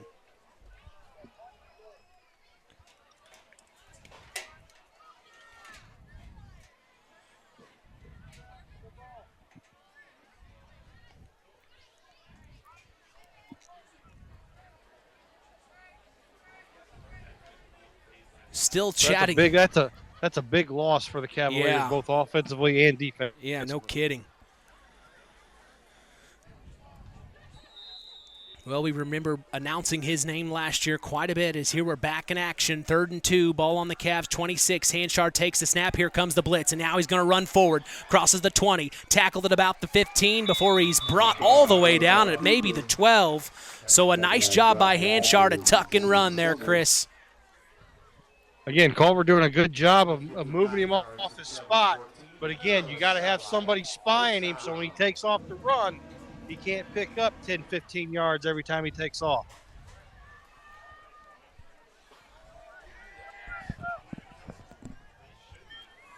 First and 10, that moves the chains for the Satellites.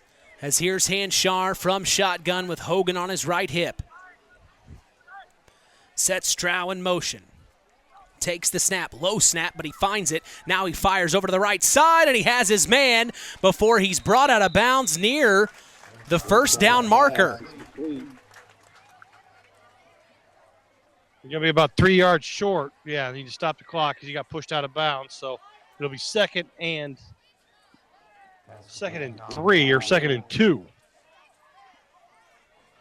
Well, and here comes the 5-yard line. Yeah.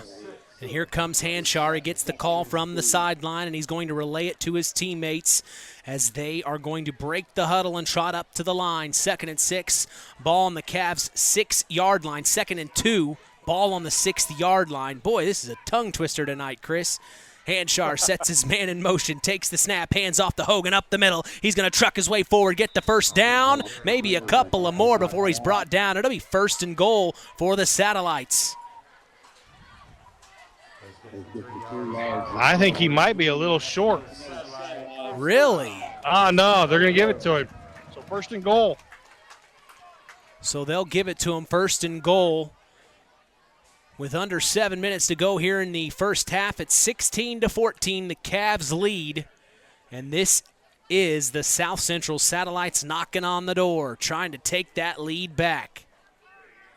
1st and goal, Zach Hanchar, shotgun. Takes the snap, hands off to Hogan up the middle, stutter steps, tries to find room before he's tackled right at the goal line, maybe about the 3-yard line. Yeah, so 2nd and goal from the 3 here for the Satellites. Again, 6:15 left in the second quarter, and the Culver Cavaliers clinging to that 16-14 lead. Things have kind of settled down here. That those flags that flew just a few moments ago have kind of calmed things down between these two teams. Now I think it's just getting down to business. From shotgun, Zach Hanchar. Hogan on his left hip. Takes the snap. Hands off to Aaron Hogan up the middle. He's going to truck his way forward, and he's going to get the touchdown. Aaron Hogan, another touchdown for the South Central Satellites as they take back the lead 20-16 here in the second. So again, it's going to come down to a 2-point conversion here.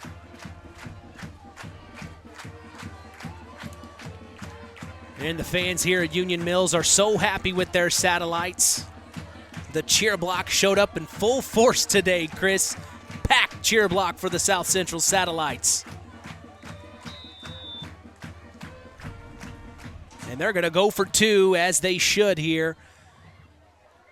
Looks like both teams are going to go for two this evening. As here's Zach Canshar from shotgun, sets Strow in motion, takes the snap, keeps it himself. Now he's going to run it right up the middle, and he is going to get the two-point conversion. 22-16, the Satellites take back the lead here in Union Mills.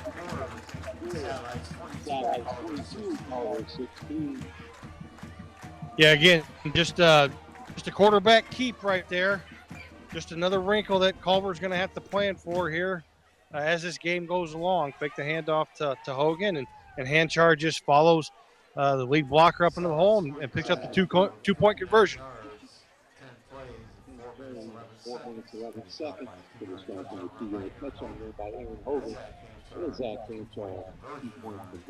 So big-time plays from the South Central Satellites. The Cavs now will have a chance to take over with 5:40 to go here, Chris. Do you maybe try to score quickly if it's there, or do you maybe try to run the ball to slow up the time before the end of the first half?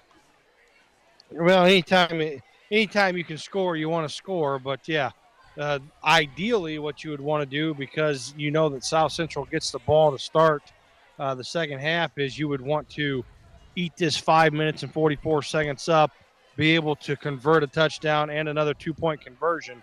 And maintain that lead, that 2-point advantage that you have in the one extra 2-point conversion that you've been able to convert over your opponent.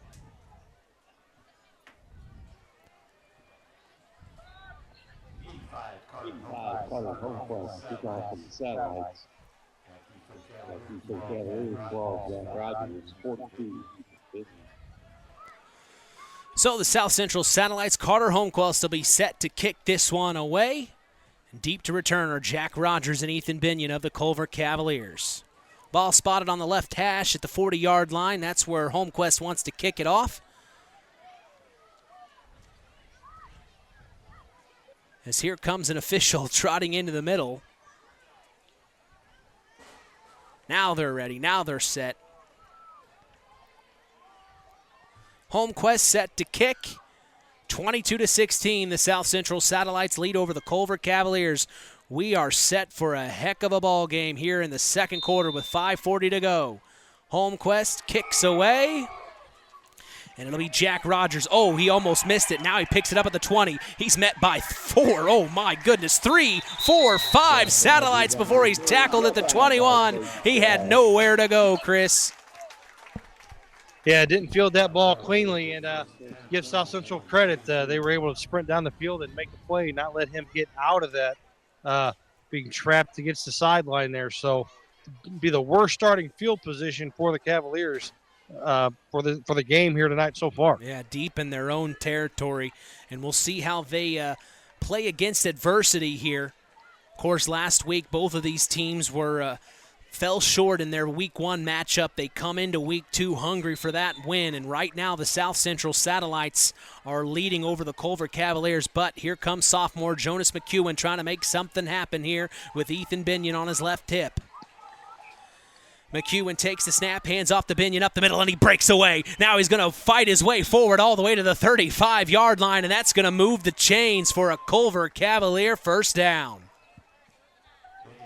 Again, right now, Culver just doing a very good job of taking advantage of the natural seams in that 3-4 defense. Moving the chains quickly are the Cavs. The clock continues to roll. Under 5:30 to go here in the first half.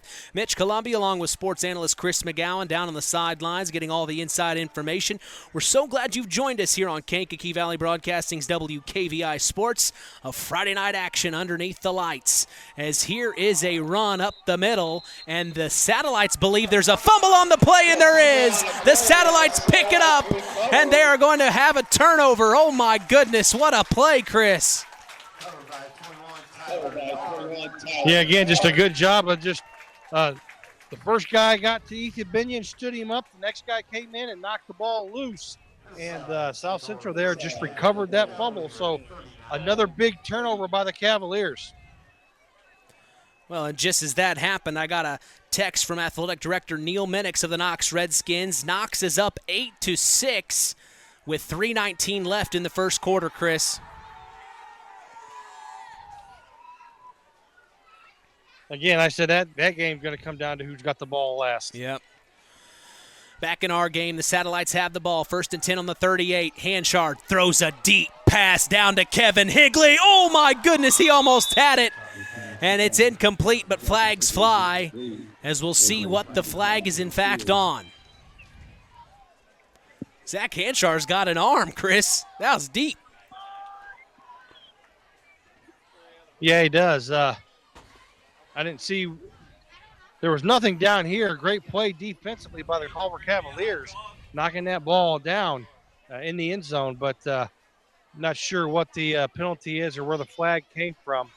Obviously, it's against South Central because Austin Faust said back them up 10. Yep, and that is, in fact, going to back them up to the 48-yard line, excuse me. Another score update for you, Chris. West Central up 36-0. 8:51 to go in the first half. Boy, Mark Hall and the West Central Trojans are looking good, Chris. Yeah, Lake Station down this year. So, again, as long as West Central, like I said, takes care of the ball and stays healthy tonight, there'll be a running clock in the second half. Hanchar from shotgun takes a snap, fake, hands off, throws over to Higley, but it's a little short and it hits the ground on 1st and 20. That'll bring up 2nd and 20. Ball on the Cavs' 48-yard line. As that flag might have just deflated the Satellites a little bit on that play. That deep pass play, boy, if there was no flag on that play, Higley almost had a play on it. But unfortunate there are the flags that flew. And now that brings up 2nd and 20 for the Satellites. Yeah, and Culver here defensively needs to get a stop because they have not been able to stop South Central. After that turnover, if you get a defensive stop here, that would be huge for the Cavaliers. 2nd and 20. 4:58 to go here in the first half, and it looks like head coach Buzz Schoaf and the South Central Satellites are going to take a timeout here, Chris. Yeah, it'll be their first time out of the half. So they've got 2 remaining. Culver's burned 1, so they've got 2. So with 4:58 left to go in the second quarter, South Central up 22-16 with the football, facing a 2nd and 20. Both teams with 2 timeouts, so that could play a factor here as we get closer to halftime.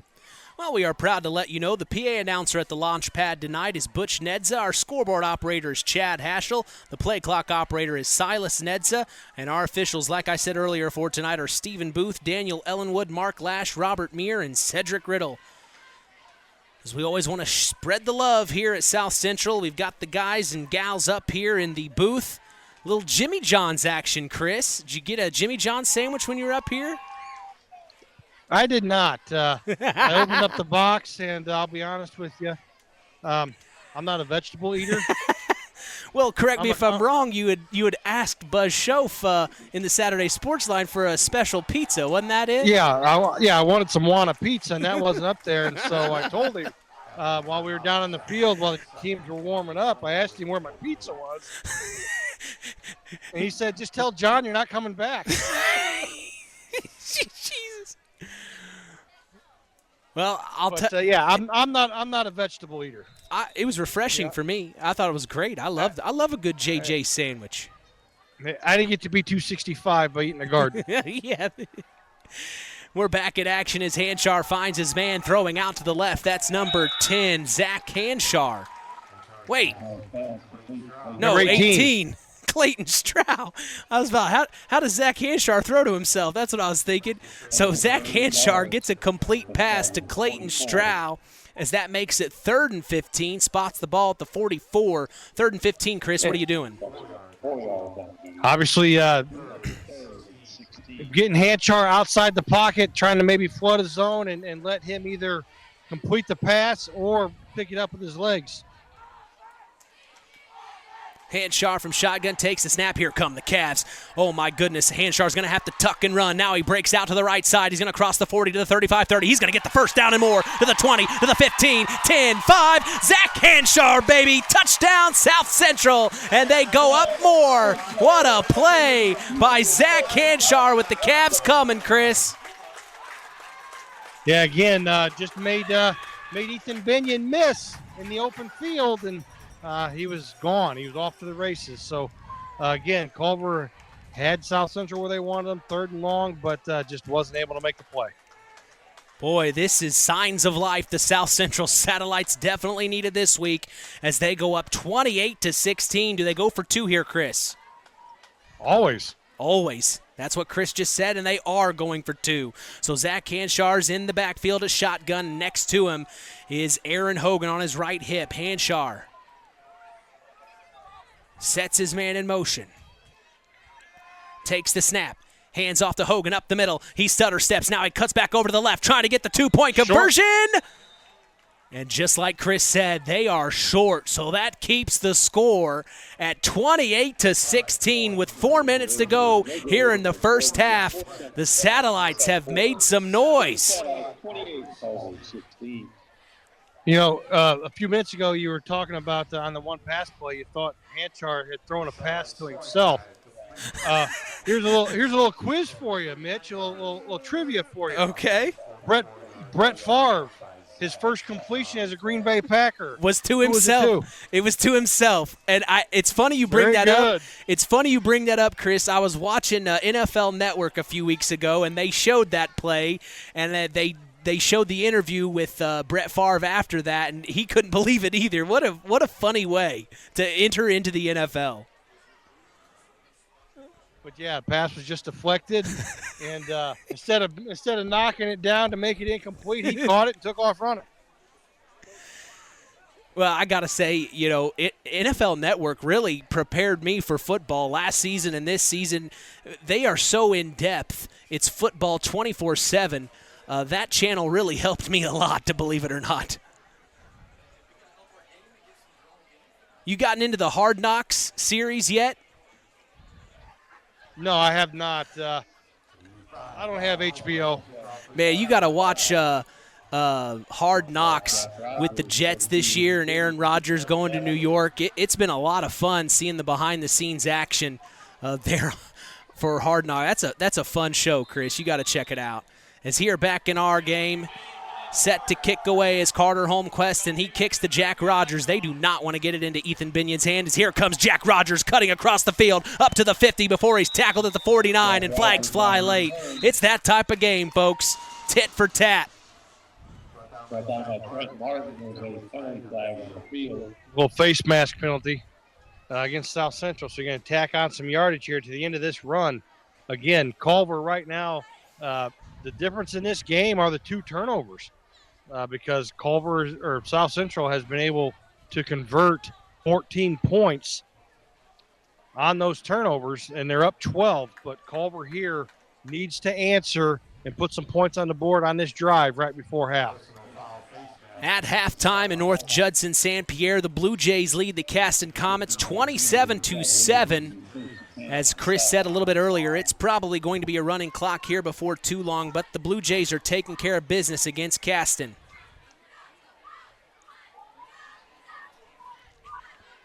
We also look around our other area teams. The Winamac Warriors are having a tough time against Pioneer right now, 25-0 with 7 minutes to go in the third. Shout out to Paul Dunn for sending me that update. As in our game, the Cavs of Culver take over 1st and 10. Ball on the Satellites 35. McEwen takes the snap, hands off to Binion. Now he's going to fight his way forward, spin around before he's tackled at the 33-yard line.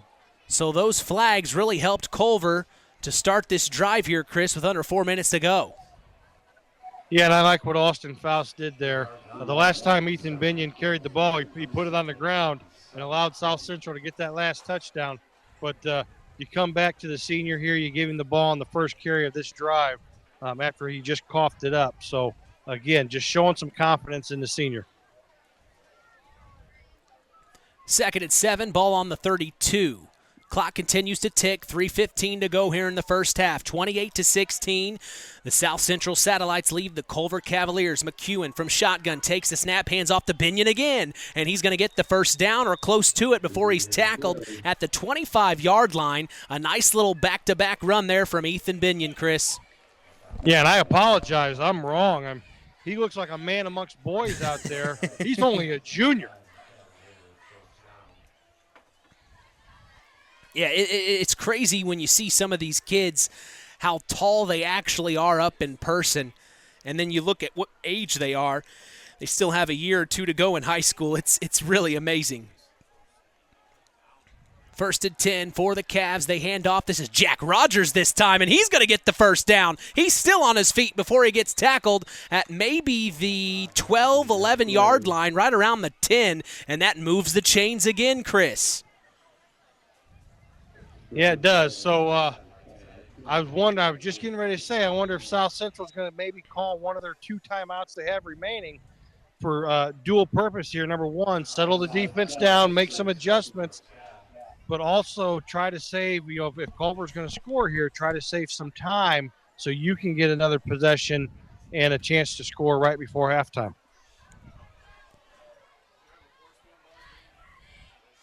I wanted to give a shout-out to Athletic Director of North Judson St. Pierre, Michael Charcosi, for sending me score updates from the North Judson St. Pierre Caston battle tonight in North Judson St. Pierre. Their home opener tonight, Chris. I'd say that was a pretty nice scheduling by Athletic Director Charcosi to have Caston as the first home opener.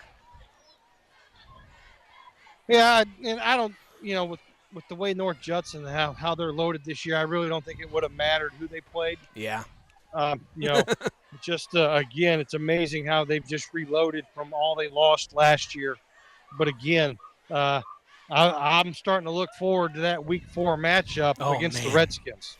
Oh, man, I was talking to that with my buddy just the other day. That game is going to be the game for sure. Week 4, the Knox Redskins and the North Judson St. Pierre Blue Jays, a historic battle that dates back before most of us were even born. As here we are in our game, 28-16, 2:40 to go in the first half. The Cavs are knocking on the door. Hey, they need to score here. The South Central Satellites get the ball to start the second half, so the Cavs got to get something going here. Yeah, again, 2:44. Culver still has 2 timeouts. Plenty of time as McEwen is going to take this from shotgun. Hands off to Jack Rogers up the middle. Stutter steps, and he's tackled at maybe the 5-yard line as they're doing exactly what you said, Chris, doing a good job of running the ball. Running the ball, just eating the clock. You don't want to give South Central too much time if you do punch this in. So, again, look for Culver here to milk this a little bit. And, again, McEwen doing a good job of getting the play call, making sure he understands it. Got 20 seconds on the play clock. Plenty of time here for the Cavs. 2nd and 5. They break the huddle. Jonas McEwen going to take it from shotgun yet again. Takes the snap, hands off to Jack Rogers up the middle, spinning around, and he's going to get the touchdown. Jack Rogers on another Culver Cavalier touchdown as they inch closer, under 2 minutes to go here in the second. So right there, again, you left plenty of time on the clock, though, for the Satellites right here before halftime. And South Central does have 1 timeout left, but Culver here, a huge conversion here for the Cavaliers. So the Cavs will go for 2 here. As we see Jonas McEwen from shotgun handing off to Jack Rogers. He's met immediately by a Satellite. Does he get the 2-point conversion? No. No, he does not. He does not. So a great snuff out by the South Central Satellites to keep this a 6-point game. It's 28-22 with 2 minutes to go here in the first half. The way these teams are scoring, Chris, we may see another score before the end of the first half. Yeah, it came to a football game and a basketball score broke out. Boy, if Nathan Welter's listening, he is probably very excited right now, isn't he, Chris? Well, he's excited about the score, but he's not excited about it's all on the ground. Yeah. There's been one touchdown pass. Yeah, you're right. Now that I think about it, it's just fast-paced scoring. It's not throwing. I see what you're saying. Yeah, it's not they don't call him throw the ball welter for nothing. Well, I just got a text message from Athletic Director Jeff Messer of the West Central Trojans. They are up 44-0 with 2:30 to go in the first half. The Trojans are barreling their way forward. Good job for head coach Mark Hall and his Trojans. Well, what's going to be nice about that is that the second half will be an automatic running clock. Yep. And so he'll be able to get some of his young kids in and get them some varsity experience underneath the lights on Friday night. One thing that we experienced last week, Chris, was that second half, Knox versus Winamac was all running clock, and boy, time just flew. I don't think we're going to have that issue in this game here tonight, Chris. Oh, no. Not at all. So the Cavs are going to kick it from the left hash at their own 40-yard line. It's Ethan Binion doing the kicking duties tonight for the Culver Cavaliers. And deep to return for the South Central Satellites are Chris. Well, hold on a second. Let me get my program out. You would ask me. I know. I'm sorry. I can't see the numbers. It's kicked up to the Satellites, and they bring it back from the 35. They cross the 40 before they're tackled at the 44. Sorry to put you on the spot there, Chris. That was Clayton Strauch, number 18, deep for the Satellites. So nice job by Stroud to make something happen there. He's one of the main players on this team. Like I said, we're going to hear Hogan, we're going to hear Higley, we're going to hear Hanshar, and we're going to hear from that man right there we just mentioned, Clayton Stroud. The Cavaliers are saying that there was a fumble on the play, but I do not think the Cavaliers are going to be awarded the football. So it's going to be first down South Central. 1st and 10, ball on their own 39-yard line. It's Zach Hanshar with Aaron Hogan on his left hip. He sets Clayton Stroud in motion. Hanshar takes a snap, steps back to throw. Now he's got to roll out to his right, slips through a couple of Cavs. Now he's running it himself. He's met by a big-time Cav. That's number 12, Jack Rogers, before he's tackled in the backfield. I don't think he gained anything on that play. No, actually might have lost a yard or two on that play. So, again, clock still running here. 1:23 left to go in the half. South Central has one timeout.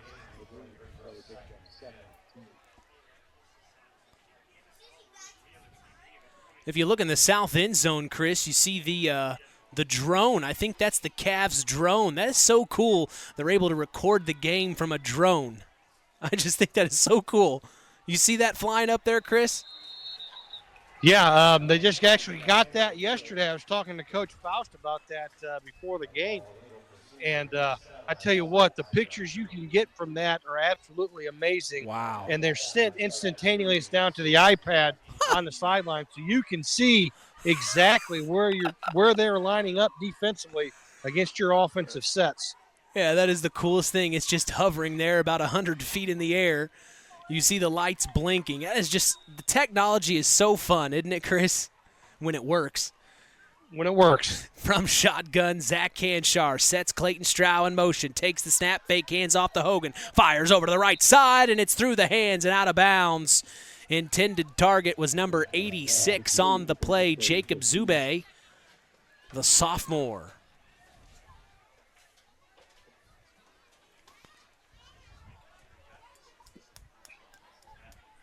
So that's get there. So it's going to stop the clock with 49.5 seconds left, 3rd and 15. So Culver here again, big third down, money down. Yeah, this is where you earn your money. Yep. You got to get off the field here defensively. Satellites, 3rd and 15. Hanshar and shotgun takes the snap, steps back to throw. Here come the Cavs. He throws it deep over to Clayton Stroud, and it's overthrown. As that'll bring up 4th down. It stops the clock at 44.2 seconds. And we're going to see the punt team for the Satellites for the first time tonight, Chris. It has to be the first punt of the night. Yeah. For either team. And from my sheet here, From the starting lineups, head coach Buzz Schoaf gave me, it looks like Zach Hanshar not only is the quarterback, but also does the punting duties. So, again, if you're Culver, you got to know that in the scouting report. Obviously, you know, the kid has a cannon at quarterback, so anything can go, anything can happen here. Hanshar takes the snap, gets the punt away clean, deep into Cavalier territory, and it's going to bounce out of bounds around the 20-yard line, stopping the clock at 36.7 seconds. With 36.7 on the clock, Chris, what do you do if you're the Cavs here? Well, I think you come back to the running play that you've had the most success with. Maybe come back to that wing-back counter and see what happens. If you break one and get a big play, you know, obviously you maybe take a couple shots at the end zone. But if you don't get a big play in this first down, I think you just take a knee and get to halftime being only down 6, having turned the ball over twice in that first half. So we'll see what happens as Jonas McEwen relays the play to his teammates and trots up to the line. He's going to take it from shotgun as he has for most of the night. Down 6, 36 seconds to go in the first half. He hands off to Ethan Binion up the middle, and it is going to maybe gain a few yards on the play as the clock continues to roll here. And Culver does not have to run another play if they don't want to. I think both teams are going to be okay with just letting the clock run out here and going to halftime with a 28-22 game. And that is exactly what they are going to do, as that is the end of the first half here in Union Mills, Indiana. The South Central Satellites are up 28-22 over their rival, the Culver Cavaliers. We'll stand by and see if Chris is able to get a word with head coach Buzz Schoaf on the sideline here, as I'm keeping my eye on you this week, Chris, I promise. Yeah, I got him. I'm going to catch a word here with Coach Schoaf. Before he heads into the, well, actually, he's going to turn around and talk to the official. All right, here we go, maybe. Yeah, I'm going to talk to the ball boy. All right, down on the sidelines with Chris McGowan as head coach Buzz Schoaf of the South Central Satellites. All right, Coach. I'm actually surprised somebody actually punted in that first half. Good night. I mean, a bunch of offense there. Defensively, you got to be proud. You've converted. You caused 2 turnovers, which right now is the difference in this game. Yeah, so, I mean, you knew it was going to be a shootout going into it, and that's exactly what it is. And, you know, it doesn't fail to disappoint here. So, I told our kids after we got down 16-12 or 16-14, I said, this is why you play football, is these type of games. If you can't get excited about watching this football game, then you just can't be excited. So, I mean, our defense is playing good enough right now. Obviously, that one wing counter they ran kind of gashed us there. If we make that stop right there, I think there's nothing to complain about in that first half as far as our defensive play. Offensively, we're able to move the ball. We're able to mix in run and pass. We're kind of, trying to chip away. Obviously, we had that one long ball, but, those plays are going to happen as long as we can keep chipping away 5 yards at a time. All right, good luck second half, Coach. Thank you. All right, Chris, I appreciate you getting that down on the sideline as we are going to take a break and come back for the Standard Plumbing, Heating, and Air Conditioning halftime show. For sports analyst Chris McGowan, I'm Mitch Columbi. You're listening to Kankakee Valley Broadcasting's WKVI. Howard's Marathon in Winamac has a reputation built on getting things done right. With 30 years experience as an ASE Master Auto Technician, Dean Wentz is the right choice for the auto repairs or service. From auto computer diagnostic checks to new batteries and tires, they can take care of it all. Howard's Marathon is a proud supporter of area high school sports and wishes all teams a great season. Howard's Marathon, 121 South Monticello Street in Winamac. Call 574-946-6894. BP gasoline with Invigorate helps clean your engine and can give you more miles per tank. Continuous use may result in the following pleasant side effects: excessive smiling, feeling more relaxed, taking more drives just because, volunteering for carpool twice in a row, and bragging to your friends about how you use our best fuel ever. To find out if BP gasoline with Invigorate is right for you, stop by your local station to discover our best fuel ever. Versus minimum detergent gas, average restored 3 to 5 miles per tank, based on fleet testing and based on what you drive and how you drive. High school sports brought to you by Zingo Express. The Stark County Co-op has been a member-owned farm services co-op in Stark County since 1928. That's over 90 years, and they're still providing the same quality agronomy services to the farming community of Stark and surrounding counties. The Stark County Co-op is an LP and fuel provider. The Stark County Co-op purchases grain at both locations, Hamlet and Brems. You can reach them by phone at 1-800-782-3392, the Stark County Co-op. Welcome to the Standard Plumbing, Heating, and Air Conditioning Halftime Show on Kankakee Valley Broadcasting's WKVI. Here's Mitch Columbi. 28-22 is the score at the end of the first half. The South Central Satellites lead over the Culver Cavaliers. I'm Mitch Columbi. So glad you've joined us here on KVB's WKVI. The tradition continues, and we are so glad to be providing that to you in this area. Boy, we've got a special guest in the booth up here with me today, and we all know him, our old friend, Athletic Director Ben Anderson. We are back for another round. Ben, how are you today? Hi, Mitch. Superintendent, excuse me, sir. That's okay. I was the athletic director at one time too. So I know. I always mix it up. So you are the superintendent. Not only are you the superintendent here at South Central, you're also the head coach of the girls basketball team, which one of only two in the entire state, right? From what we understand, yes, one of only two superintendents in the state that also to be a head coach in any sport. Yeah, the other one's down south, and also a former longtime coach that came back out of retirement as superintendent to help his school out. So, well, I wanted to talk to you this evening. Of course, there isn't just football going on in the fall here at South Central. Tell us what's all going on here. I know you guys got a hot volleyball team right now. Yeah, lots going on here in the fall, and we're really excited about our athletics right now. As you just mentioned, volleyball's off to a really fast start. They're 11-0 right now, heading into a tournament tomorrow morning at Washington Township.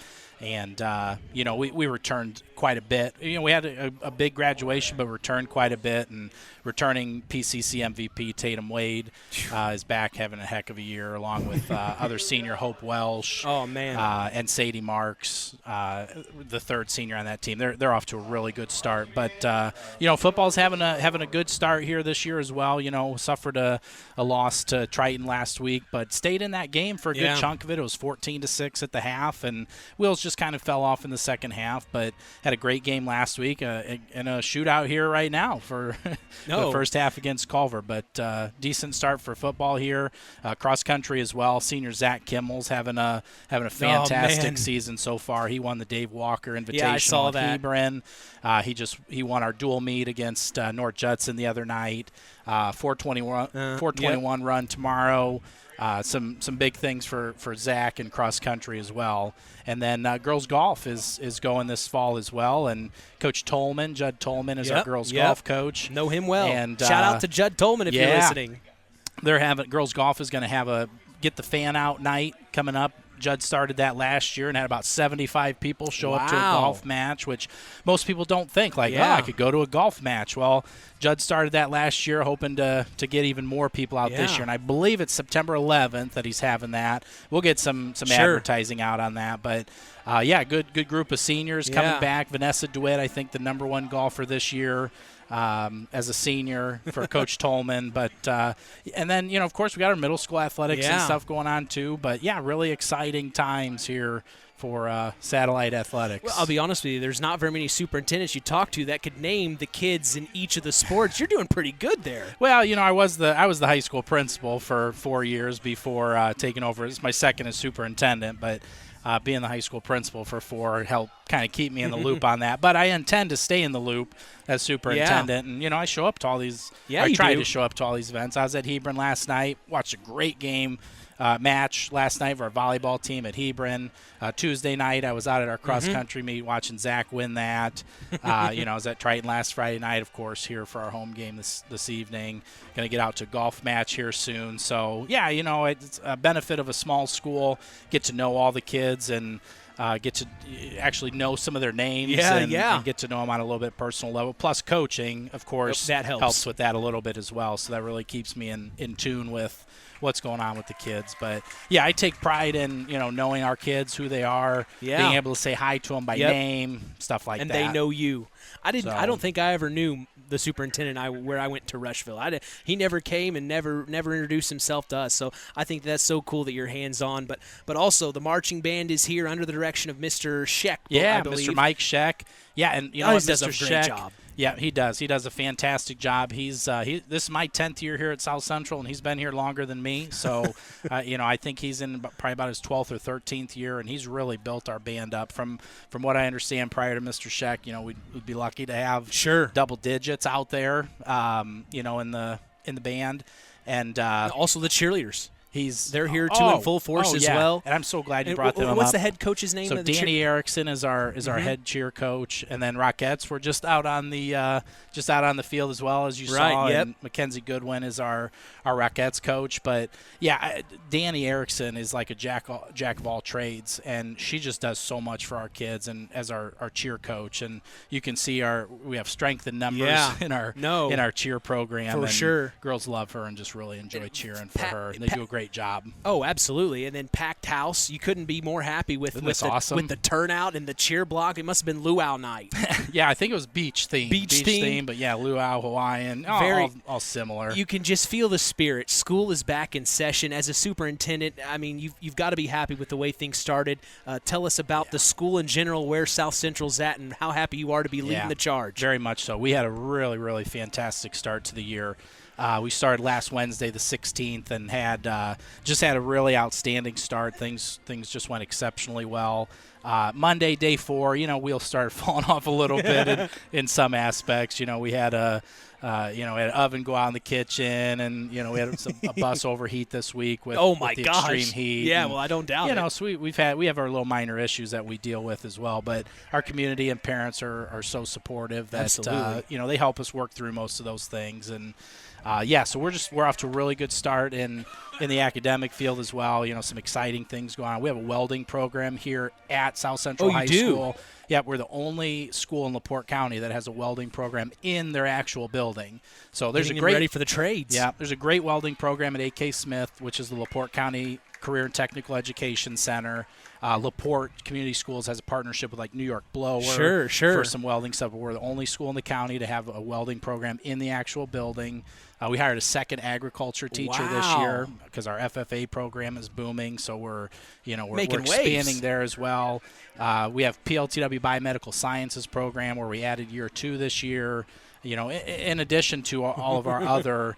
We've had PLTW engineering for about 10 years now. We have a good business department, among other things. So, some really great things going on with our programming and holding the fort down on the academic side of things too. So it's kind of cliche, and people always say it, but it's small school with big school opportunities, and it really is the truth because we are able to offer a lot of what the big schools are, and just provides good opportunities for our kids for exploration before they decide if they're going to go to college or into the trades, etc. Just setting them up for a fantastic life. We try very hard. Well, I might as well take this opportunity. You guys are friends now. It's off season, but here coming up soon, you're going to be facing Chris McGowan. If Chris can hear, I hope he's listening right now. Do you have a question for Chris McGowan down on the sidelines? Chris, are you listening? Can you give me a thumbs up if you're listening? Oh, yeah, I think he is. Well, Chris, you got Coach McGowan. You got a question for Superintendent / Coach Ben Anderson before you get ready for the season here in the next couple of months, I guess?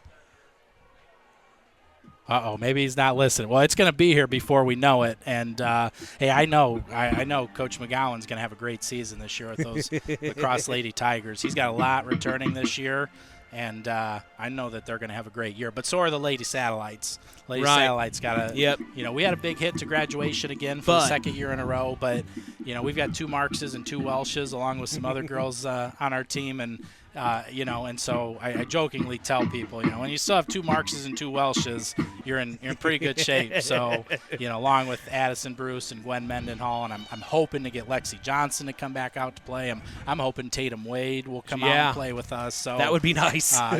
So we'll be okay. We're returning quite a bit as well, and we had a really good summer. Sadie and Hope really took good leadership this summer as incoming seniors, and we had a fantastic summer. Capped off with a team camp at Trine University at the end of June, which is, of course, where our recent graduate Olivia Marks is going. Right, yep. So Liv was there working camp, and we took the other Marks sisters over to play in camp, and it was awesome.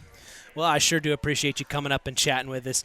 Again, superintendent, not athletic director. That's not the first time I've done that, and I apologize. It's all good. You're a man really of many appreciate hats. the opportunity to of talk course. about South Central Absolutely. and promote our fine school here. Well, there's a lot going on here at South Central, and we wanted to be here for you, and we're glad we were able to get this matchup again against the Culver Cavaliers. Yeah, what a great matchup here. Looking like a great second half ahead of us. Well, go get the win. I appreciate so. you. Thanks, Mitch. That's Superintendent of South Central School Corporation, Ben Anderson, here as we're going to take a break and come back, get ready for second half football action. I am Mitch Columby. You're listening to Kankakee Valley Broadcasting's WKVI.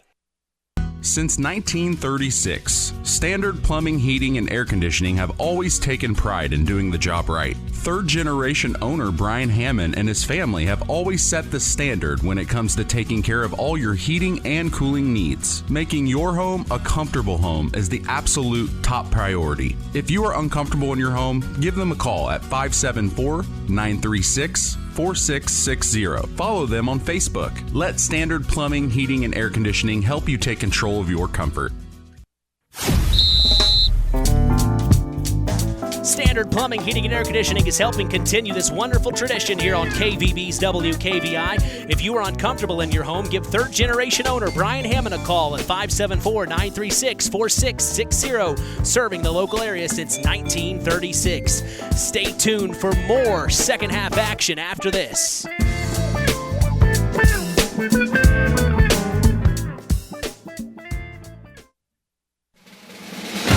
This is Buzz Schoaf, head coach of the South Central Satellites. Stay tuned for more satellite football on Kankakee Valley Broadcasting's WKVI. When you grow up on the land, you have an appreciation for it. When you grow up and work on a family farm, on land that is shared by members of a family, all working together as a team, that appreciation grows even more. They know what it's like to work as a team to get the job done. At Lawrence Farms of Knox, Todd and Josh Lawrence and family support the local high school teams and wish them success all through the season.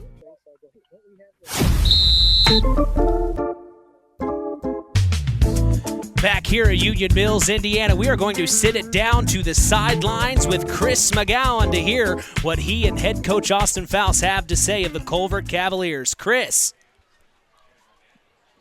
All right, Coach. Down at halftime, 28-22. The two turnovers have cost you. I mean, other than that, you're moving the ball offensively.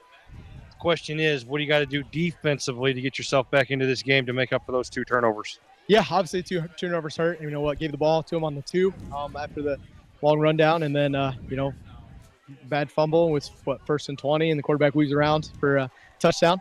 We got to find a way to steal possession. I thought we got a good stop finally at the end of the half there. We're kind of doing a little bit of adjustments and trying to find out where the best way we can get pressure from.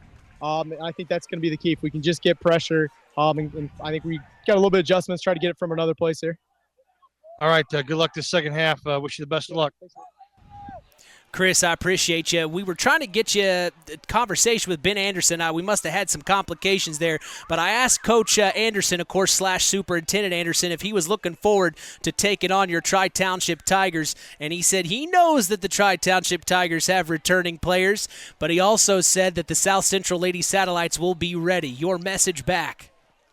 My message back being, I can't believe I had to wait that long for him to talk about all that academic stuff. I mean, I know that's good, but I wanted to know how he's going to replace Olivia Marks. That's the big question. Well, I tried to get you in on that conversation. We must have had technical difficulties there. My apologies, Chris. We're still working on the sideline mic. I know it's not ESPN quality quite yet, but hey, we're doing pretty good for a local radio station. Yeah, we're getting there, but I already know the answer to that question anyway. I just wanted to see how bad he was going to lie to me. Well, he said he's still got some marks on that team, so you don't have to worry too much there about that. Oh, Marks, Welsh's, yeah. I'm really excited to see what you guys have on the floor this coming winter. Time's flying, Chris. I can only imagine you're already getting your girls warmed up and ready for the season with open gyms. Oh, I tell you what, I hear it every day in class. Coach, I can't wait for basketball. Coach, I can't wait for basketball. I said, well, hey, let's concentrate on volleyball right now, or cross country, or golf, and we'll take our time. We'll get there. But yeah, we're really excited. As long as we stay healthy, it could be a special year at Tri Township. Well, hey, Chris, I got to tell you this. I got hit on the backside about a couple of minutes ago. I didn't know who it was. I turned around, and guess who was walking up the stairs behind me to the top of the press box? I'm going to say Mike Zahner. Athletic director of the Culver Cavs, Mike Zahner, is in the house. It looks like he might be doing some work for the Cavs up top. I guess he totally hasn't left it behind, huh? He has not. He's actually coaching junior high football for Culver now. Right. Being able to coach his kid who plays 7th grade. So Mike's definitely keeping his fingerprints on the program, that's for sure. Well, we're going to step away and come back. 30 seconds. You're listening to Kankakee Valley Broadcasting's WKVI. This is Austin Faust, head coach of the Culver Cavaliers. Stay tuned for more Cavalier football on Kankakee Valley Broadcasting, WKVI. Hey folks, Auto Park Fort LaPorte has got some news for you. We now have the largest selection of pre-owned vehicles in LaPorte County. So if you're in the market, come and check us out because right now is the best time to trade in your current vehicle. Not interested in purchasing a vehicle? That's okay. We'll buy yours even if you don't buy ours. Not currently in the market, but your car needs serviced? Come check out our newly renovated service department and let them take care of all your service needs. And remember, we're not just an auto dealer, we're an auto park.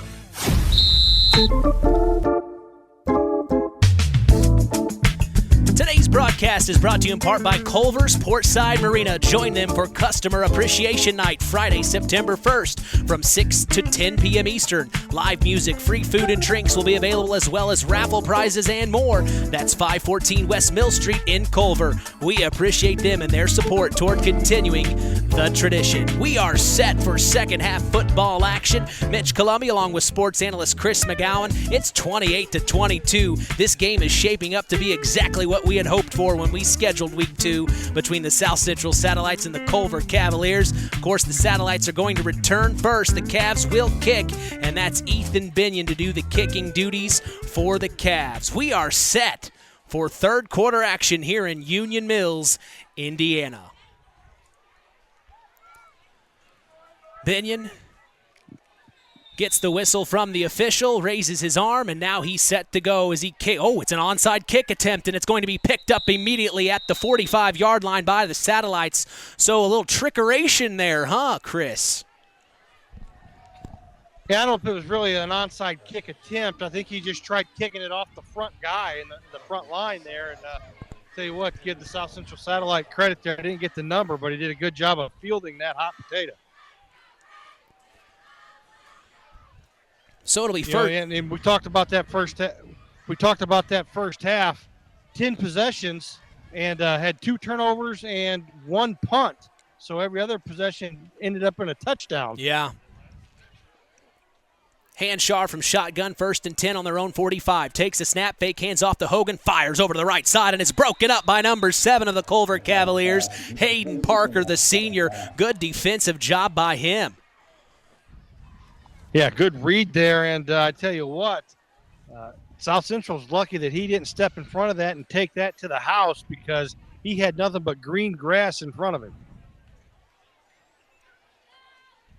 Halftime in West Central, 52-0 as they're cruising right along over Lake Station. Big time shout out to Jeff Messer, athletic director from West Central, for sending me that update. Also, Winnemac versus Pioneer, the final 38-0. It looks like the Warriors didn't score again this week, Chris, as here's Zach Hanshaw firing over to the left side to Kevin Higley, and it is completed at the 49-yard line. But yeah, Winnemac scoreless yet again in week 2, Chris. 6 yards. Yeah, I thought I saw where Jaden Jones for the Warriors was not going to play tonight. We'll have to confirm that tomorrow, but if he did not play, that makes a lot of sense for Winnemac not scoring because he's a heck of a offensive player for the Warriors, but sounds like Pioneer and those youngsters have got that wing T going. Well, we'll have a chance to talk to head coach Josh Burgess of the Winamac Warriors tomorrow morning on the Saturday Sports Line. He'll have to dissect with us what he can do better in Week 3 as, boy, it's been a tough couple of outings for the Warriors of Winamac. Is here in our game from shotgun, Zach Canshar. Oh, my goodness, shovel pass forward as he's getting tackled to Aaron Hogan. He saved a few yards on that play, Chris. Yeah, got away with that one. Aaron Hogan was right there in the spot, and I think Buzz Schofield may tell him, hey, be careful. Let's not do that again. But fourth and about 7 here for the Satellites, and a big decision for Buzz Schofield here early on in the second half. And it looks like South Central is going to go for it. 4th and 5 here in our game. Ball on the 49-yard line. Zach Canshar in shotgun. Sets Strow in motion. Takes the snap. He's looking to throw. Fires over to the left side. It's Kevin Higley as the flags fly, and it's in first down area, but we'll see what the flag is on. I think he's going to be marked short, and if he's short, obviously Culver will decline the penalty.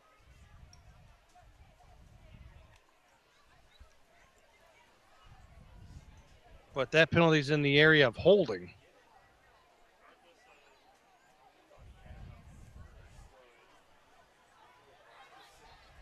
So it is on the Satellites. It'll be declined. Yeah, because he was short of the first down. So a big stop for Culver right there. And you heard Coach Faust say at halftime about trying to steal possession. And right there, getting that stop to start the second half is huge because Culver now has the ball with a chance to take the lead.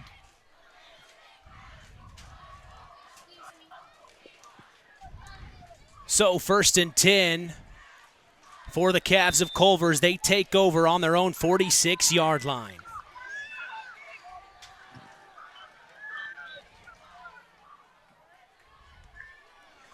Jonas McEwen in shotgun. Ethan Binion on his left hip. Takes the snap.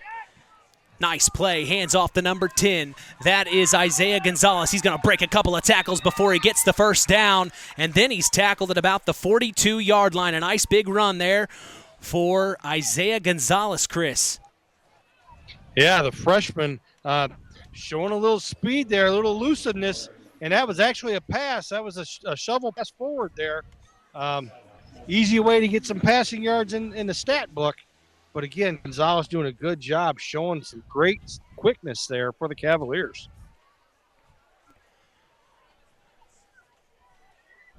So 1st and 10 for the Cavs of Culver from shotgun. Hands off, Binion up the left side. He breaks through, maybe gets 3 yards on the carry before he is tackled. Good patient run there by Ethan Binion. Both hands on the ball. Doesn't want to turn it over like he did in the first half. But again, pick up a 4 yards on first down. So Culver, 2 huge plays there on the first two handoffs of this drive. So again, just doing a good job methodically moving the ball down the field. 2nd and 5.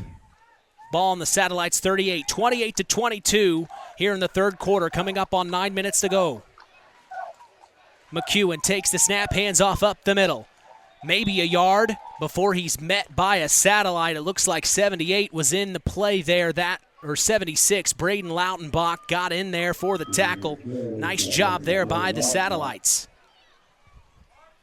And so then, yeah, big stop there on second down, which puts now Culver behind the chains a little bit here on third down. You want to see it about 3rd and 3, 3rd and 4, 3rd and 2 would even be better. But again, now it's 3rd and 5. So Culver might be in 4-down territory.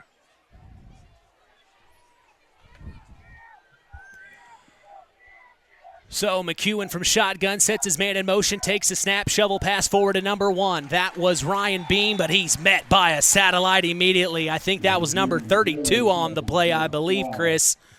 No, it was 18. That was that Clayton Strow. Yeah. Big play from the outside linebacker position there. And so loss of 1. So it's going to be 4th and a short 6 here for the Cavaliers.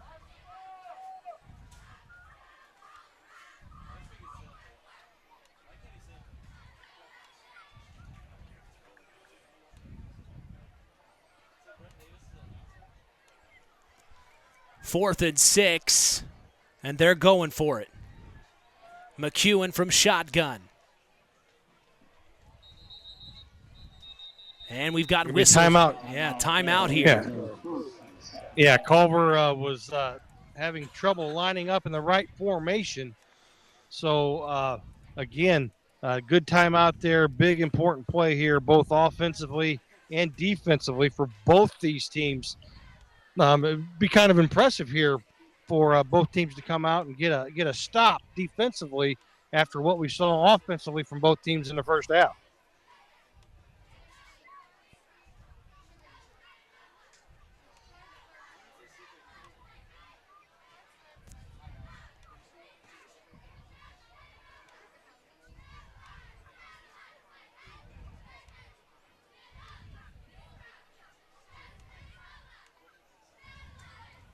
So we're awaiting the call here as they're still having a chat here, Chris. Well, yeah, during the timeout here, just making sure that everybody understands, it's 4th and 6 here.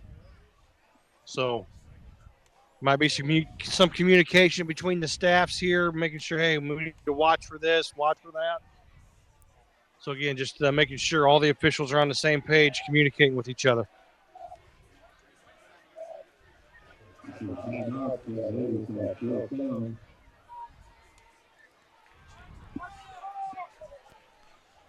So 4th and 6 for the Cavs of Culver. Jonas McEwen. Be ready for a wing back counter here. Sets his man in motion.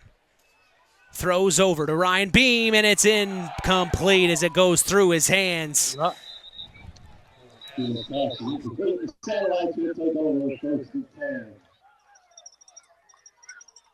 That was interesting. From here, it looked like it was a lateral, like he threw it backwards. Yeah, not much happening here as the score is still 28-22 in the third quarter. 7:30 to go. 1st and 10 for the Satellites off the incomplete pass on 4th down for the Culver Cavaliers. The Satellites are looking good here in the third quarter. Mitch Columbia along with sports analyst Chris McGowan. We're so glad you've joined us here on Kankakee Valley Broadcasting's WKVI. 1st and 10, Zach Canshar trots out there. Ball on their own 38-yard line. They have been looking good all game long as the Cavs have just kind of been playing from behind. Am I right in saying that, Chris? Just kind of playing behind the 8 ball a little bit. Well, it wasn't until the second turnover that South Central took the lead. So right, Culver's actually been in command for the most part. And here's the play. Hanshar up the middle to, I believe that was Aaron Hogan. Yes, maybe about 4 to 5 on the carry. That'll bring up 2nd and 5. After the satellite 43, we've got 2nd and 4.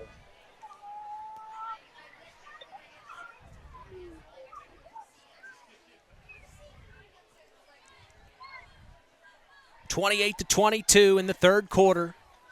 Coming up on 7 minutes to go in the third. Hanshar from shotgun. Aaron Hogan right behind him. Sets Clayton Strow in motion. Takes the snap. Hands off up the middle to Aaron Hogan again, and he's going to truck his way forward. He's going to get the first down and more. Oh, my goodness. He is flying fast before he's tackled at the 46-yard line. And Aaron Hogan puts everything out on the line, Chris. Yeah, he does. He runs hard, that's for sure. And Culver Cavalier player there that decided to get in front of that Mack truck, a little slow getting up.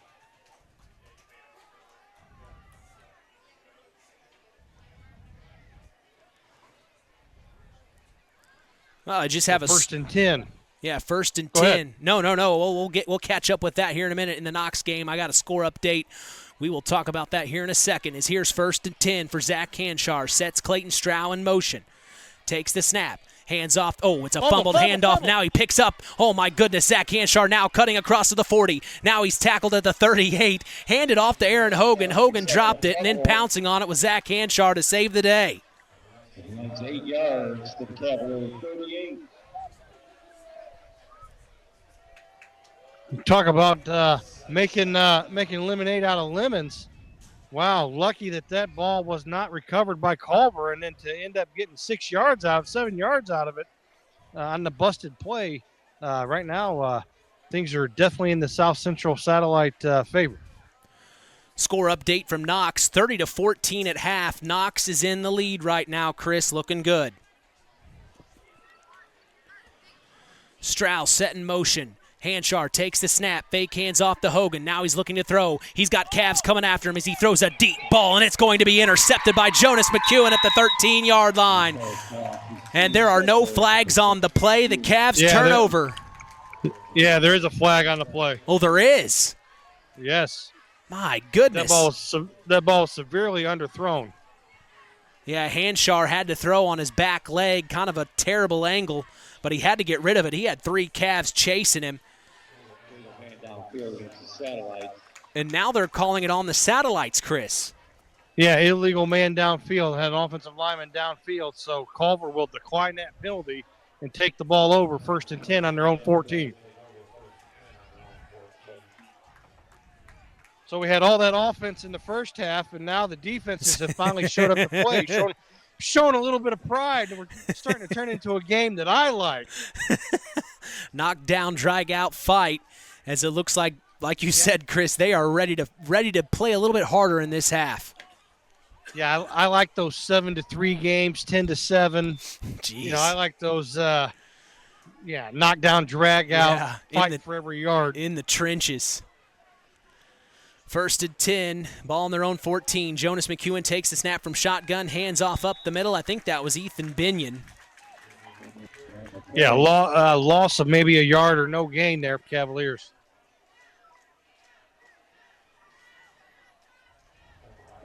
No gain on the play. That's 2nd and 10.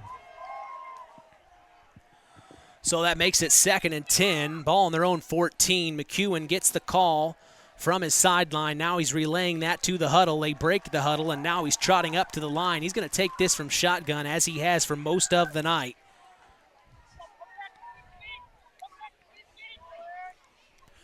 McEwen takes the snap from shotgun, hands off to Binion. Stutter step. Now he gets through maybe a few more yards before he's brought down right in front of you, Chris.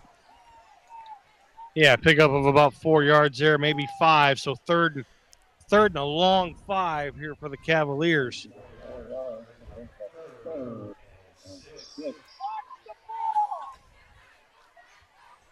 You hear Coach Buzz Show screaming, "Watch the ball. Don't jump off sides." Yep. But South Central has switched up. No, they're still in the 3-4.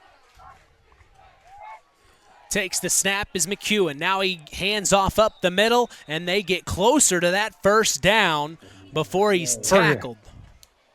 Yeah, he got it. So move the sticks. Going to be a 1st down for the Culver Cavaliers. Big run there on 3rd down by Ethan Binion.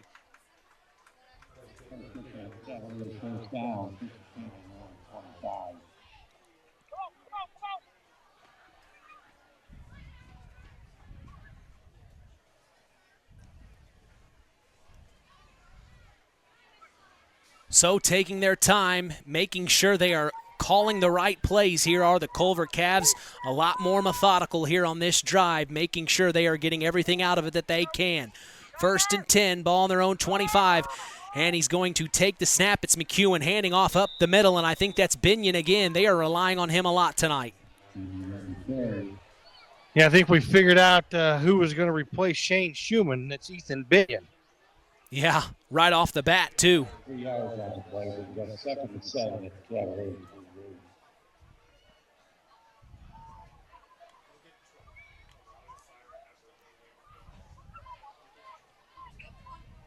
Quick 3rd quarter. I tell you, only 3 minutes left here in the 3rd quarter. Still 28-22, South Central. Yeah, a lot of things.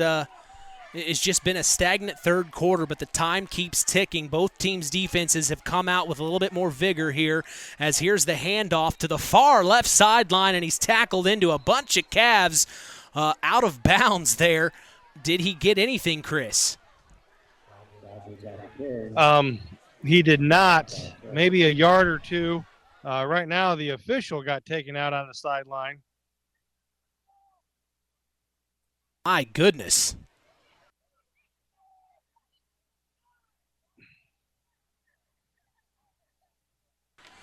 The official got taken out. The down marker got taken out. Well, you always wonder, the refs, they're putting themselves in the line of fire as well. You hate to see refs go down. He's bounced back up, though, looks like. The trainer come over, asked him a question, waved her off. He has the capability of doing that. So here we go. It's going to be third down there. You think the officials get concussion protocol, Chris? Or you think they say, no, I'm good to go? I'm good to go. If they had a headache, if they had a headache, they weren't going to admit it anyway. 3rd and 6, McEwen from shotgun, 28-22 in this tight ball game from Union Mills. Hands off up the middle. Ethan Binion is met by about 3 satellites immediately. They read that well, and then there's a couple of extracurriculars after the play, and head coach Buzz Schoaf doesn't like that.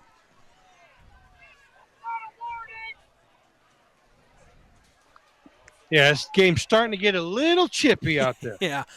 Well, when these two teams meet up, it's only bound to happen. So 4th and 6 here, and Culver looks like they're going to line up to go for it on 4th down. In their own territory as well. Ball on the 30-yard line. 4th and 6. The Cavs have to make something happen here. Sophomore quarterback Jonas McEwen takes the snap from – oh, no, he's going to punt it.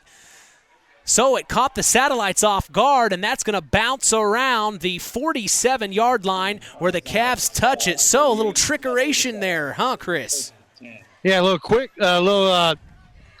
kick, a tongue twister there, but just caught the South Central Satellites off guard and kind of flipped the field position a little bit. But again, so far both defenses have made the proper adjustments at halftime and haven't given up very much here in the second half. So the Satellites will take over on their own 48-yard line. 1st and 10 here in the third quarter. 1:47 to go. They still lead 28-22. If you're the Satellites here, Chris, you're trying to get the ball in the end zone.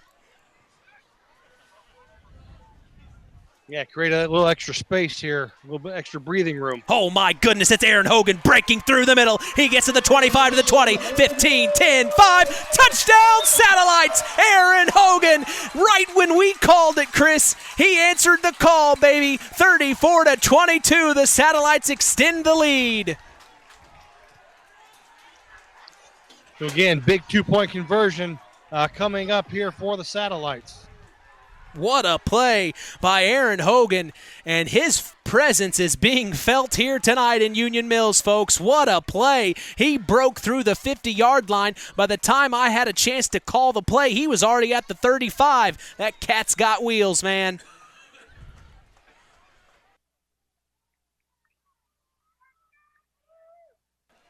So they're going for 2, as here is Zach Hanshar from shotgun.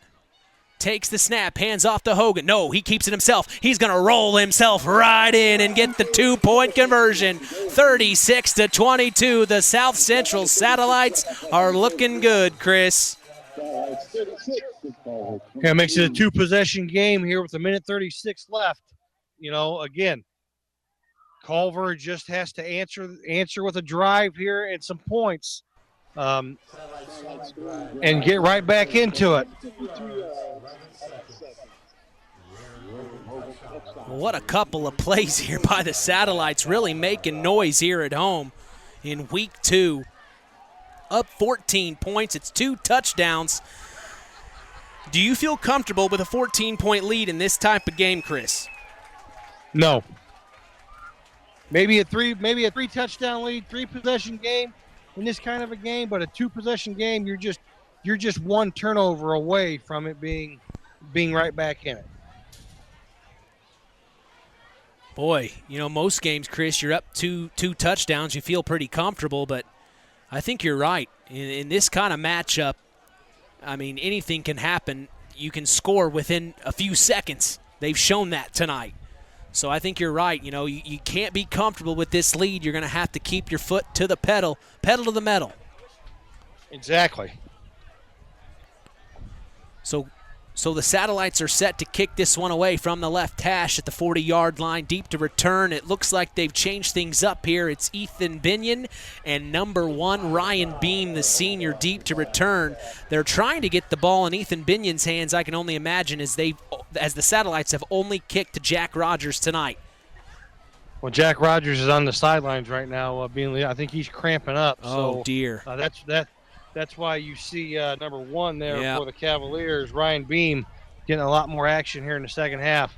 Yeah, it looks like they are tending to Jack Rogers. He's had a couple of explosive plays for the Cavs as here comes the kick up and away, and they kick right to Ryan Beam. He picks it up at the 21. Now he stutter steps to the 25, to the 26, 27. Now he's tackled by about 3 Satellites, and they are juiced up tonight, Chris. The South Central Satellites look like a good ball team right now. Yeah, playing with a lot of confidence right now. And like I said, Culver's going to have to answer here pretty quick and figure out a way to stop this South Central offense one more time. So the Cavs trot out in their own territory. Ball spotted on the 28-yard line. It'll be 1st and 10. They've had a little bit of trouble here in the third quarter getting something going on the offensive end. But anything like we saw in the first half, it just takes just one play for them to break away as they have the athletes. And Jonas McEwen is at shotgun, ready to take the snap. And he does. Rolls out to his left. He's looking to throw. Fires, and he has his man, but it goes out of bounds and sails in front of him. His intended target was number 7, Hayden Parker, the senior. Just overshot it there, Chris. Yeah, again, the ball just floated on it. I would like to see him get his hips turned, get a little bit deeper on that rollout, and come downhill at that throw, and get his shoulders turned and be able to fire that ball in there instead of trying to lob it or float it, throwing a touch pass to his receivers. Needs to get a little bit deeper, like I said, get his hips turned and come downhill and let the momentum really fire the ball to the receiver. McEwen takes the snap. It looks like that's number 46 on the play. Tony Sommers, the junior. He's going to get some yards out of that. So a big 3rd down here for the Cavaliers.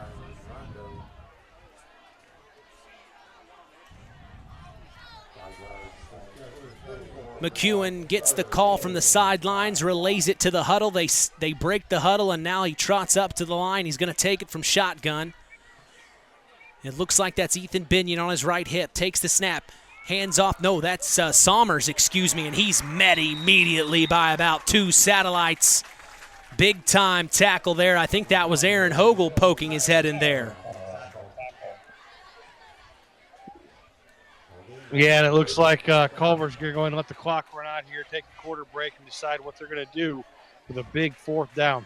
Yeah, 4th and 5. Do you think they go for it here?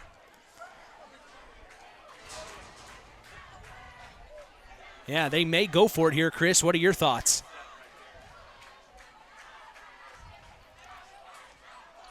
You almost have to, because right now, it's at that point. Just the down 2 scores now. Yeah, now the number of possessions, you're not going to get very many opportunities now, so you got to maximize it. So that's the end of the third quarter. We're going to step away, take a break, and come back. You're listening to Kankakee Valley Broadcasting's WKVI.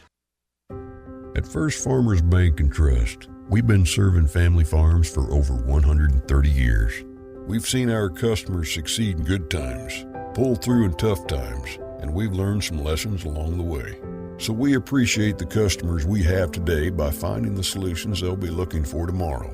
Are you ready to talk about your farm operation? Stop by a branch or visit us online at ffbt.com.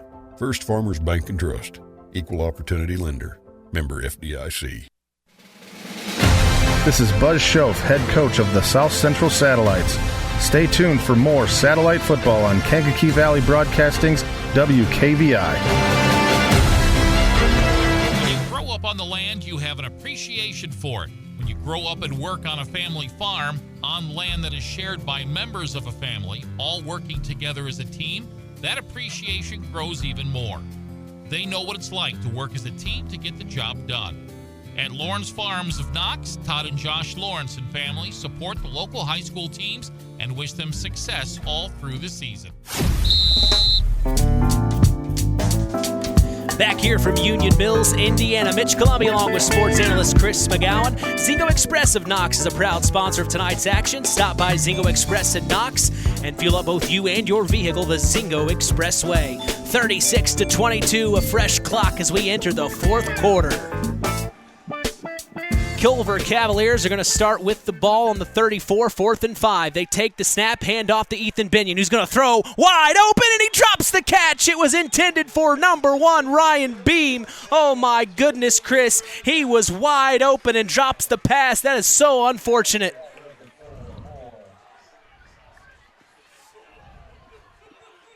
Yeah, came back. The ball was kind of a wounded duck there in the air, but again, had to come back to it and just wasn't able to secure the pass there.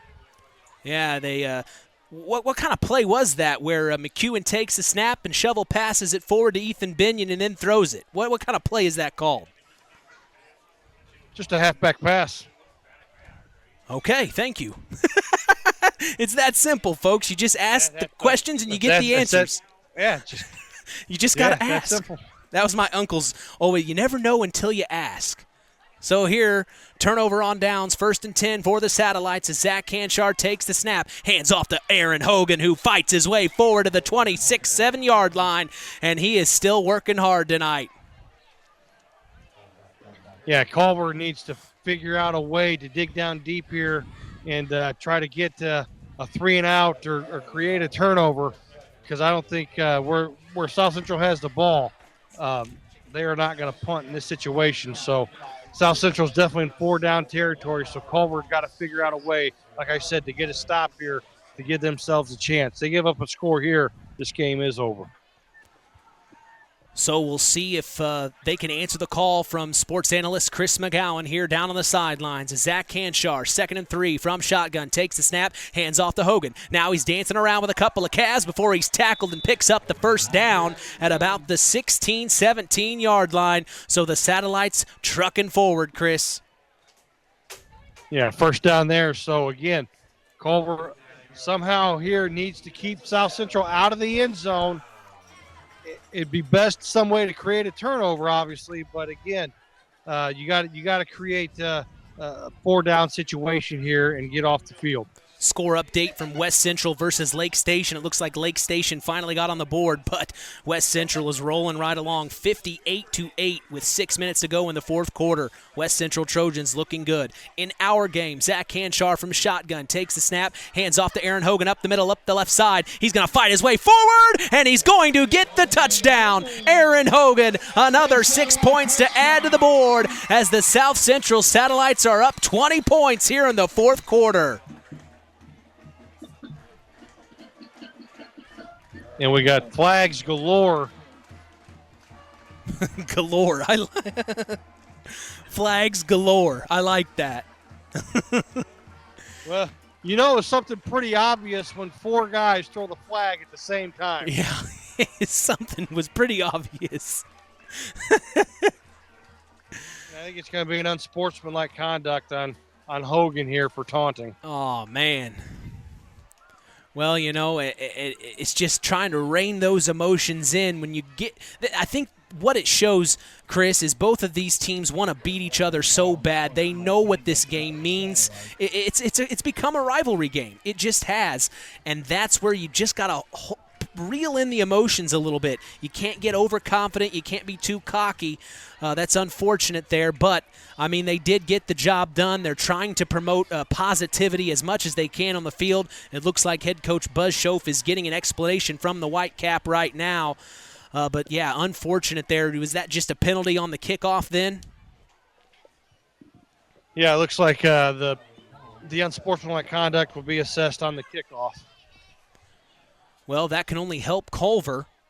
As you see one of the assistant coaches shaking his head upset about that one. I'm sure they'll have a chat with Mr. Hogan about that later on, but he's had a heck of a game.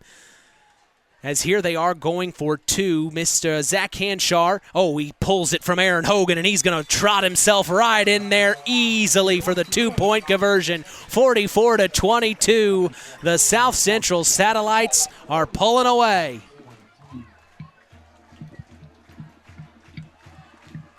Yeah, all the experience that South Central has coming back has started to wear down this young Cavalier team. A score update from North Judson St. Pierre versus the Caston Comets. Athletic Director Michael Sharkozy just texted me 39-7, the Blue Jays lead at the end of the third. So looks like the Blue Jays kind of cooled off in the second half there, Chris. You suppose the second stringers came in? I don't know. Give Caston credit. They're much improved from what they've been the last couple years. Yeah. But, again, it'd be interesting to see what Coach Lambert has to say because I thought that would be a running clock, and it hasn't made it there yet with Judson only being up 32. Yeah, maybe getting some underclassmen some valuable minutes. Has any chance you have an opportunity to get some underclassmen, some younger guys, some varsity minutes under their belt? That can only just make you better down the line in the future. But this is always just assumptions right now. As hey, stop by Papa Farm Pizza after the game for fresh ingredients that separates their pizza from any others. That's Papa Farm Pizza, downtown Knox. Tonight's broadcast is also brought to you in part by Nepco Crane and Equipment Services, specializing in mobile crane service. Call Joe Nepp at 1-800-590-2272 for all your residential, commercial, and agricultural crane needs. 44-22, the South Central Satellites lead the Culver Cavaliers here in the fourth quarter, 10:25 to go. Mitch Columby along with sports analyst Chris McGowan down on the sidelines getting all the inside information. Carter Holmquist set to kick this one away for the Satellites of Union Mills. And he does. Drops it about the 43-yard line before it's picked up by a Cavalier. Brings it across. That's Ryan Beam. Now, fumble on the play. Diving on it are the Satellites and the Cavs. We'll see who comes up with it. Culver comes up with it. Ooh, very lucky there as Ryan Beam had a heck of a return there. Must have been a strip fumble. Good job by the defense in the South Central Satellites to almost make a play there. But the Cavs are going to take over in satellite territory. Not a bad place to start. No, that was Hayden Parker. He was Johnny on the spot to recover that fumble. Well, it's getting into the closing minutes. Like you said, Chris, you got to score now. You got to score quick. Yeah, you got to score and you got to get an onside kick just to give yourself a chance. 1st and 10, ball on the Satellites' 42-yard line. Jonas McEwen in shotgun. Takes the snap, drops back to throw. Here comes a Satellite. My goodness, he's got Ryan Beam wide open, but there's flags on the play as he goes in for a touchdown. We'll see what they call here.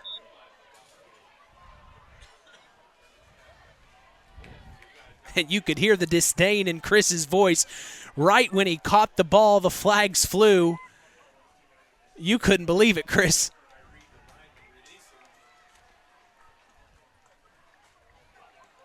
So we're still awaiting what they're going to call here. Ineligible man downfield, which has been a popular call here tonight. So the Cavs are going to get pushed back to the 47-yard line. That is unfortunate. There have been a couple of plays happen like that just didn't go the Cavs' way, Chris.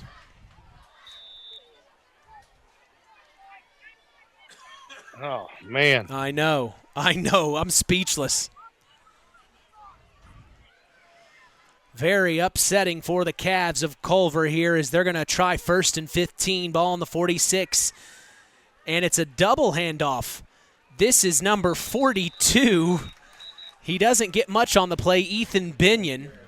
McEwen hands off to, I believe that was Ryan Beam, and then Beam immediately hands off to Ethan Binion, but nothing on the carry. It keeps it 2nd and 15 here. Yeah, that was that wing back counter I've been waiting for Culver to come back to all night.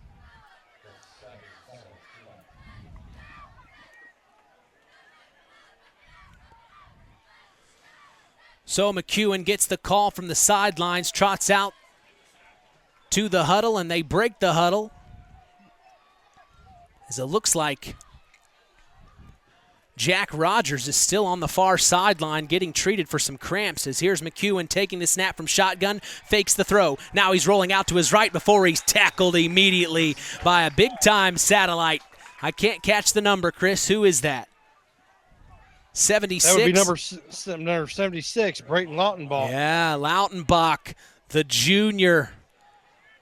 6'4", 220 coming at you. That's going to scare you. He's taller than me, Chris. 6'4". That'd make me the tallest in my family. I was short by an inch. 3rd and 20 for the Cavs. The clock continues to roll. Hands off, and immediately is met by Braden Lautenbach, the man we just were talking about, and he is so juiced up after that one. They read the play very well there, Chris. So 4th and eternity here for the Cavaliers. Yeah. Boy, your vocabulary is through the roof today. You said galore. Now, I mean, I love it. I love the color commentary, Chris. Well, you know, the whole situation is surreal. It's surreal, eternity. You said something about the coffin earlier. What'd you say? Yeah, coffin corner. Coffin corner. I mean, the list goes on. You've been doing a heck of a job tonight, man. Coffin's corner. I loved that one earlier. That was awesome. That reminds me of when Mike Zahner was talking about the down in the oil can. I didn't get it. Yeah. He meant Lucas Oil Stadium, the oil can. Right. I love that. 4th and eternity here for the Culver Cavaliers. McEwen from shotgun takes the snap, rolls out to his right. He's going to have to make a play here with his legs as he's going to trot his way forward past the 50-yard line and tackled out of bounds immediately, as it's going to be a turnover on downs. The Satellites did their job on that one, Chris. Yeah, they did. Just get deeper than the deepest. Don't allow the big play there. And, again, just it was 4th and forever. And just come up and rally up and make the play, keep them short of the first down, and exactly what they did. So some of the younger kids here for Culver are going to get in the game now. I think Coach Faust may have conceded here a little bit. Well, we'll see what happens. You hate to hear that with 7:40 to go. But they're down as many as they have on the board. It's 22-point differential, 44-22, as here's Zach Hanshar handing up the middle and maybe a couple of yards. We have a score update from Athletic Director Neil Minix from the Knox Redskins taking on Maconaquah Braves, right, Chris? They're the Braves? I believe so. Yeah, Rowan Jordan just punched in another touchdown to give the Redskins a 38-14 lead with 7:21 left in the third quarter. So they're a little bit behind us. Yeah, they're in the Eastern time zone, too, yeah, I do believe. That's what I was in. Well, yeah, we learned where they're at down there near the jail, near Grissom Air Force Base. Coach Radke told us all about that on the Saturday Sports Line last week. As here's Zach Hanshar finding his man Kevin Higley up over the middle and about the 35-yard line. First down and more. So Kevin Higley, a target that Zach Hanshar likes, Chris. Yeah, just a nice little slant there. Actually surprised that South Central being up 22 points with 7 minutes to go, throwing the football.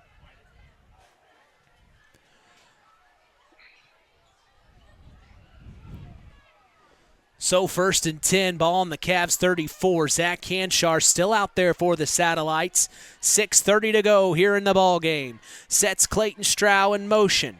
Hanshar takes the snap, hands off to Aaron Hogan up the middle, breaks over to the left side. Now he's going up the middle. He's going to get the first down and a couple yards more before he's tackled at the 24-23-yard line. And looks like they are just trekking their way forward. Do you suppose they keep their foot to the floor here, Chris? Well, I think so. I think probably just to kind of send a message after 61-0 yeah. debacle at Culver last year in the playoffs.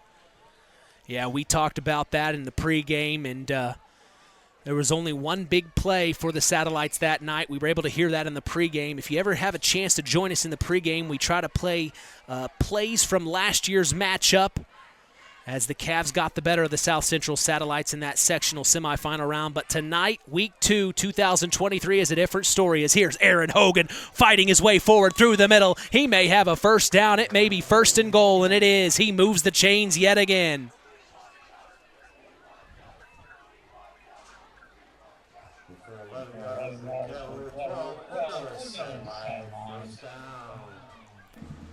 So it looks like Hogan's night might be done here for the Satellites. Well, and I don't doubt it. He worked so hard for the Satellites tonight, you wouldn't want to put him into harm's way. As he is on the sidelines now, Warrior. Dylan Shively. Yeah, Shively. Dylan Shively in for Hogan. So Shively in for Hogan, and Zach Canshar sets Clayton Strow in motion. Hands off to Shively, up the middle, fighting his way forward to try to get a touchdown, but no, he's brought down by number 75 of the Culver Cavaliers, Colton Reisner, the senior.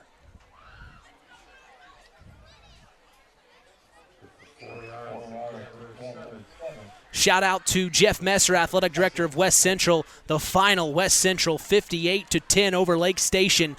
The Trojans are 2-0 to start the 2023 campaign, Chris. Yeah, pick it up right where they left off. We'll have a chance to talk to head coach Mark Hall tomorrow morning on the longest-running high school sports show in Indiana. That's the Saturday Sports Line, thanks to our very own Harold Welter. Second and 5 here. Hanshar, hands off, fumble on the play. Ball is loose. Who picked it up? I can't see. And they recovered their own fumble. Thank goodness Shively picked it up. So that brings up 3rd and 4. 4:20 to go here in the fourth quarter. 44-22. It's been all South Central here in this game today. The Cavs started out strong in the first quarter, but once things settled down, the Satellites were able to pull away there in about the back half of the second quarter, and then the 3rd and 4th have really been their time. You can hear the cheer block in the background here in Union Mills. They are ecstatic, all on their feet. It's luau night. They are in beach clothes. They've got beach balls flying in the air. They're wearing leis. They've got sunglasses. Looking really comfortable right now in this 44-22 lead. Yeah, the penalty there, illegal procedure by the Satellites, is going to back them up 5 yards. So 3rd and 4 now becomes 3rd and 9.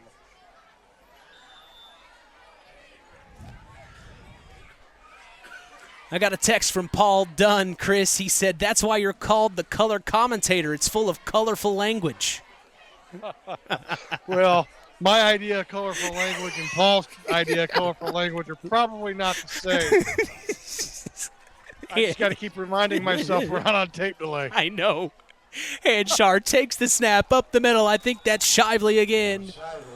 Dylan Shively, the sophomore, 140 pounds, 5'9". Safety on the defensive end.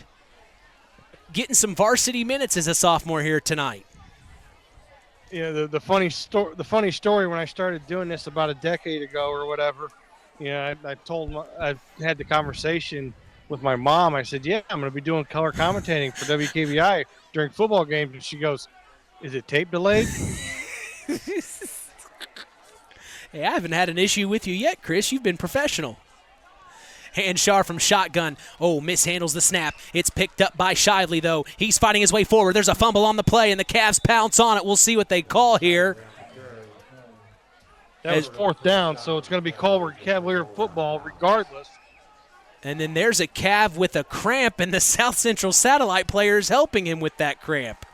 So we've seen some unsportsmanlike moments tonight, and then we've also seen some really good sportsmanlike moments tonight as Ryan Beam comes up hobbled on that play. It looks like a cramp. He's going to hobble his way off the field. But, yeah, one of the South Central Satellites players, Chris, was helping him stretch out that cramp. I wish I got a picture of that. And Culver here is going to take a timeout here. Going to get figure out who can play, who can't play, who's cramping up, who's not cramping up, just to try to get a few plays in here to finish this game off with 2:32 left. Collins Insurance is part of the broadcast this evening, taking care of all your insurance needs. Jim Collins told me to tell you, call him anytime at 574-772-6844. That's Collins Insurance, supporting local high school sports. We also thank the Stark County Co-op, your local agricultural cooperative that offers an array of service and support, including grain, agronomy, seed, fuel, and LP Petroleum. Call 574-867-2411 to contact the Stark County Co-op. Finally, today's broadcast is brought to you in part by Five Star. We thank them for supporting local high school sports and remind you to shop local. That's 5 Star in the Knox Mall. 44 to. I'm gonna say, you know where it's at. In the Knox Mall, baby.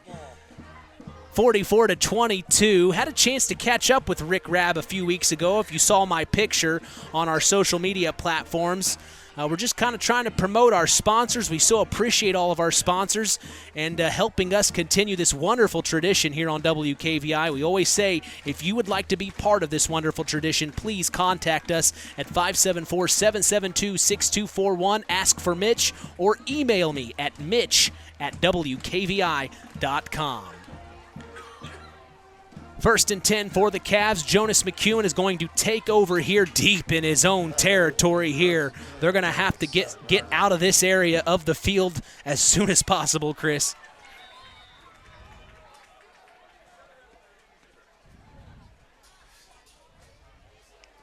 Hands off. This is number 10. Rolling out to the right side. I don't know if he got much, but that was Isaiah Gonzalez, the freshman. They've used Isaiah several times tonight as a freshman, Chris. That's some positive things to know. Yeah, he's got good quickness, too. Good burst of speed there. Again, just did a good enough job getting that out of the end zone. And right now, I think both Culver and South Central here just kind of try to get this game over with a minute 57 left to go here in the fourth quarter.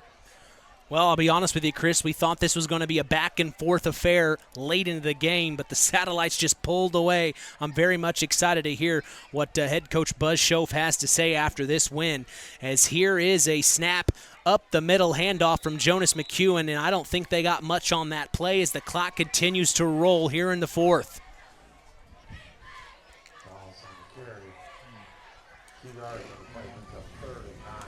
And that was, Tony Summers, the junior on the carry there for the Cavaliers.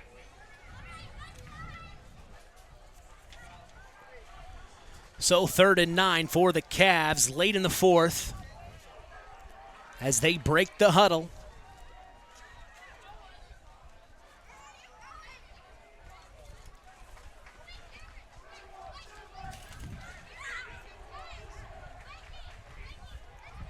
From shotgun, Jonas McEwen takes the snap, hands off up the middle, trying to get his way forward, but tackled short of the first down, under a minute to go. I didn't quite catch who was running that. Was that Ethan Binion? No, that was Summers again. Summers. So under 30 seconds to go. We'll see if the Cavs try to get one more play off here. As actually there's less time on the clock than there is the play clock, so they may just let this tick out here, Chris. Yeah. Culver does not have to snap the ball, and that's exactly what's going to happen here. Yep.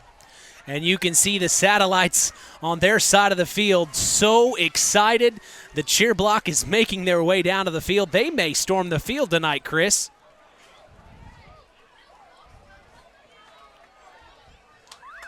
Looks like that may happen. Yes, that's the end of the ball game. 44-22 here in Union Mills as the South Central Satellites prevail over their rival, this time the Culver Cavaliers. My goodness, what an excellent game here in week 2. A lot of fun. We're so glad you joined us. We've got more to talk about, though, in the Collins Insurance postgame show. You won't want to miss it. For sports analyst Chris McGowan, I'm Mitch Columbi. You're listening to Kankakee Valley Broadcasting's WKVI. Howard's Marathon in Winamac has a reputation built on getting things done right. With 30 years experience as an ASE Master Auto Technician, Dean Wentz is the right choice for the auto repairs or service. From auto computer diagnostic checks to new batteries and tires, they can take care of it all. Howard's Marathon is a proud supporter of area high school sports and wishes all teams a great season. Howard's Marathon, 121 South Monticello Street in Winamac. Call 574-946-6894. The key to high-yielding crops is accurate and dependable soil testing. This is Andy Awald of Farm Fertilizers and Seeds. Having the right information to make the most profitable fertility decisions is what Image Services from Farm Fertilizers and Seeds is all about. We combine cutting-edge technology and computerized record-keeping with a common-sense approach to soil sampling and fertilizer recommendations. Whether it be by management zone for field-level applications or grid-based for variable rate applications, count on Image Services by Farm Fertilizers and Seeds for your soil service needs this fall. Real magic is everywhere. It's in your mom's cooking, in 4-hour dinners with friends, in that first bite of something new, and in the fizz of a Coca-Cola. Now with so many options for less than $5, the Coca-Cola Value Collection will help you make the most out of every magic moment for so much less. Taste the magic for less with Coca-Cola. Welcome to the Collins Insurance Agency's post-game show. Let's get back to Mitch Columbi and Chris McGowan. 44-22 was the final here in Union Mills. We're saying goodbye to our friend, Mr. Nedza, the PA announcer here at South Central. We so appreciate his time. Any chance we get to meet up with our friends here at South Central, it means a lot as the Satellites beat their rival, the Culver Cavaliers, here in Week 2. Well, down on the sidelines, still enjoying the fanfare, is our very own sports analyst, Chris McGowan. Chris, your overall opinion on tonight's matchup between the Culver Cavs and the South Central Satellites? The first half is exactly what we expected. The second half, both defenses settled down. It was a 14-0 game there in the second half, with South Central obviously coming out on top. But again, I think the physicality of this senior-laden, experience-laden South Central Satellite team just wore down the young group from Culver. Well, we kind of wondered about that, when we talked off the air last week. We looked at we thought about how many players were returning for South Central, and you're exactly right. Compared to Culver, they had a few returning, but maybe not quite as many. When I stopped through the summer and saw the boys of South Central, I told head coach Schoaf, I said, it looks like you've got more numbers just from the eye test. And he said, yes, we have more numbers this year, more than we've had in a while, and I think that's a good sign for things to come in the football program here at South Central. It is, and like we said, the biggest thing there was the experience factor, and again, just wore down Culver once the cramps started happening. Yeah, Culver just couldn't answer the physicality there late in the game from South Central. Well, we're still getting score updates as the final from North Judson San Pierre, 52-7 over the Caston Comets. They must have scored a couple more since we last did a score update, Chris. Yeah, again, 52-7. The last score update was 39-7, so put 13 more points on the board. But again, that's where I expected that game to be. The one I was kind of curious to see what Knox was going to do with McConaughey, and it looks like Knox may have figured some things out in that pass defense against the Braves. Yeah, the last update I had from Athletic Director Neil Minix of Knox was 38-20. The Knox Redskins were leading with just under 5 minutes to go in the third. That was a few minutes ago, so they're probably just now getting into the fourth quarter, so we'll see how that game shakes out. And then also the West Central Trojans coming up big-time win for them over Lake Station. Mark Hall's going to be in good spirits tomorrow morning, I'd say, wouldn't you, Chris? Yeah, when we make that call there at 8 o'clock in the morning, he's probably going to be in real good spirits. We also, the Winamac Warriors dropped another one tonight to the Pioneer Panthers 38-0. I believe that was the final we got earlier. Yep. Yes, it was. Of course, we appreciate Paul Hedinger and also Paul Dunn for sending me those score updates. The Winamac Warriors are having a tough time right now. 2 weeks in a row not putting points on the board.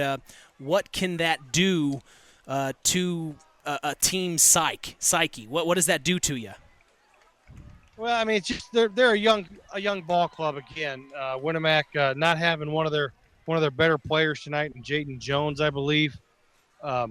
So again, you just got to stay the course and understand that this football's a tough sport, and when you're as young as Winamac, you're going to take your lumps. But again, you just got to know that what comes around goes around, and eventually you'll be the one that's going to be able to put goose eggs on the board again. Force other teams to not be able to score.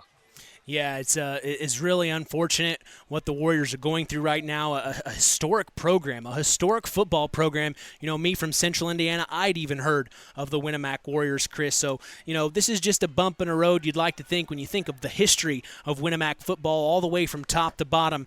The last couple of years, really, in the grand scheme of things, Winamac Warrior football is still a powerhouse. Yeah, it'll bounce back. Usually in small schools, it comes in cycles. So, again, eventually you're going to have highs, you're going to have lows, but eventually it cycles through. Well, we're going to take a break and come back as this is the Collins Insurance postgame show. We'll talk things over and get ready for our Stark County Co-op play of the game. Hey, you're listening to Kankakee Valley Broadcasting's WKVI. It's hard to believe, but time sure does fly by. Collins Insurance Agency in downtown Knox are celebrating over 30 years of taking care of all of your insurance needs in our communities. If I could turn back time. And we're not going anywhere. Stop in and see Jim and the crew at Collins Insurance Agency in downtown Knox. Insurance you can count on from a business you've trusted since 1989. Proud presidential partners of Western Reserve. On the way home from the game, a deer jumps in front of your truck.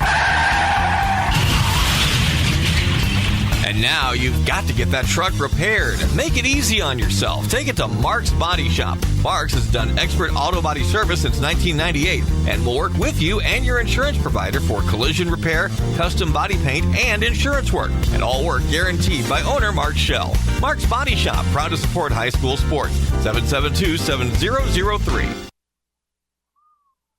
Since 1936, Standard Plumbing, Heating, and Air Conditioning have always taken pride in doing the job right. Third-generation owner Brian Hammond and his family have always set the standard when it comes to taking care of all your heating and cooling needs. Making your home a comfortable home is the absolute top priority. If you are uncomfortable in your home, give them a call at 574-936-4660. Follow them on Facebook. Let Standard Plumbing, Heating, and Air Conditioning help you take control of your comfort.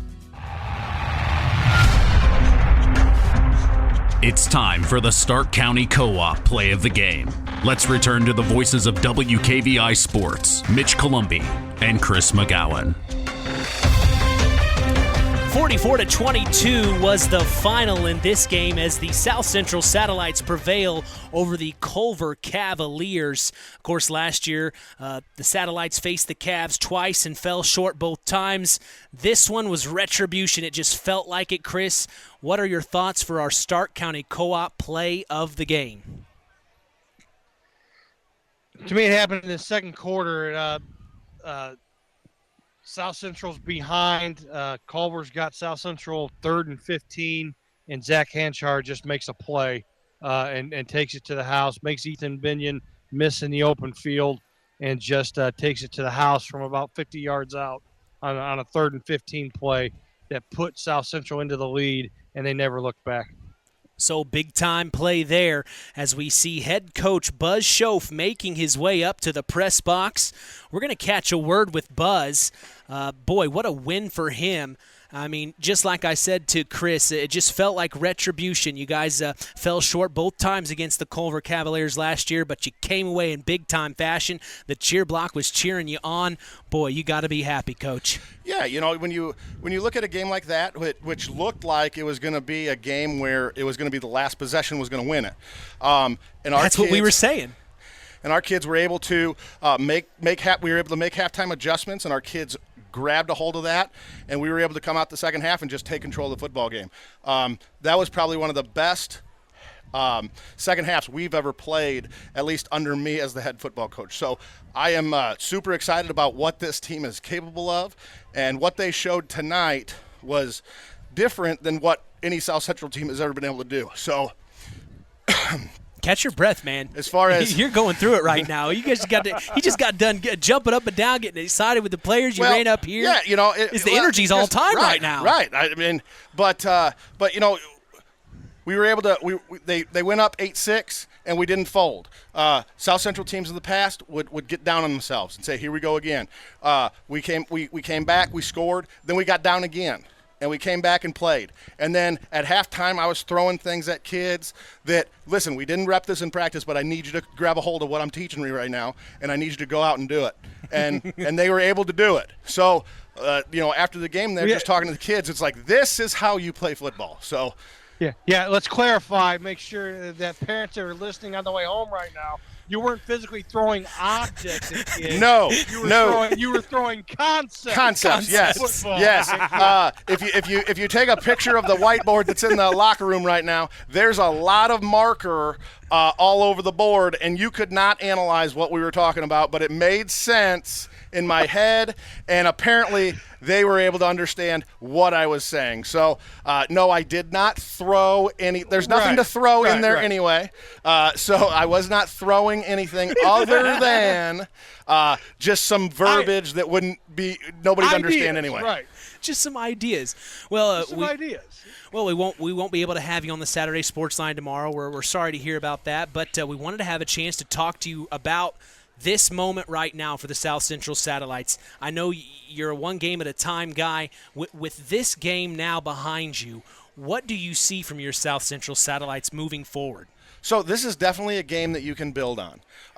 Obviously, last week there was a lot of things that we needed to improve on. Now we have a lot of things that we can build off of.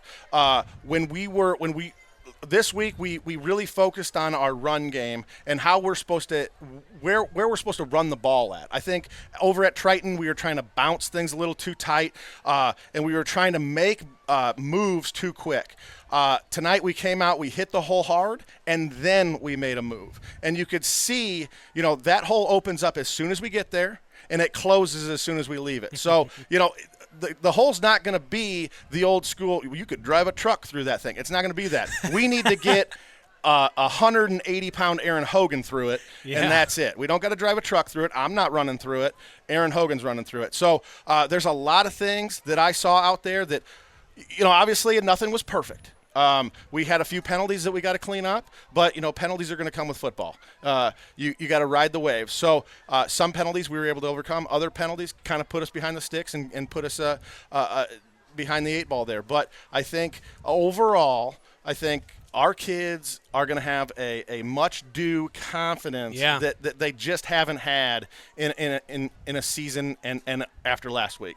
So I think going forward, I think they understand what they're capable of now, and we just got to build off of that going forward. Yeah, well, and Chris and I were talking, penalties on both sides were kind of an issue, but in this type of game, when everything's on the line, you're going up against your rival. The emotions are at an all-time high. This just isn't another weak game. This is a game, like you said in the pregame, we're going up against Culver. If you're not ready to go up against Culver, then you're not a football player. Right, exactly. Well, you at least not a football player at South Central. Right. When you got kids getting in trouble walking into class because they're yelling it's Culver week, I'm at the right place. And they're not even football players yelling it. So, right. We get excited around here, and I don't know why. And maybe it's, whatever. If you're not if you're not a South Central person, you don't understand the mindset, Sure. right? Because it's just Culver, it's just South Central. There's nothing major. We're not two state caliber championship teams, but when you put us together something happens on a football field, there's nothing but excitement. And it doesn't matter if it's 44-22, if it's 32-31, or if it's 61-0 like it was last year in the sectional game. It doesn't matter what the score is. There's excitement for 48 minutes of football. Absolutely. Chris, you got any more questions for him? I was just going to say, enjoy this one for a few moments, because now, hey, you got to go to Don Bungie Field next week and take on the Bremen Lions. Yeah. So, well, enjoy this one tonight, and I'm sure you'll have a game plan put together in the morning. But what do you know about the Lions? So not a whole lot. Haven't seen a whole lot on them. I know that going into the season, LaVille was supposed to be a real tough outing, and I know that they played week 1 and ended up losing in a close, tight 13-6 type ball game. So if that doesn't raise some eyebrows, I don't know what is. If you can hold LaVille to 13 points, your defense is doing something. And if you're able to even keep the game that close with a LaVille team who's supposed to be able to put up points tremendously, you got your work cut out for you. But we're going to look at the film, we're going to analyze it, we're going to see what we have to do with our kids in order to put them in the best possible situation in order for them to succeed. And we'll have a game plan going in. And I'm not saying that our game plan always works, but it traditionally keeps us in football games. So, we got to watch the film, and we got to do what we do. So, I'm excited. We never played Bremen. Bremen's never played us. So wow. It's two teams that know nothing about each other and will probably never play each other again. It's a 1 year thing when we move the conferences next year. So it's just going to be, hey, you got nothing to lose. Yeah. So just go out there and see what you can do. Well, Coach, I love talking to you. I'm going to miss you tomorrow, but enjoy your time away from us. Oh, I'm going to miss it too. It's my favorite time of the week. But I know.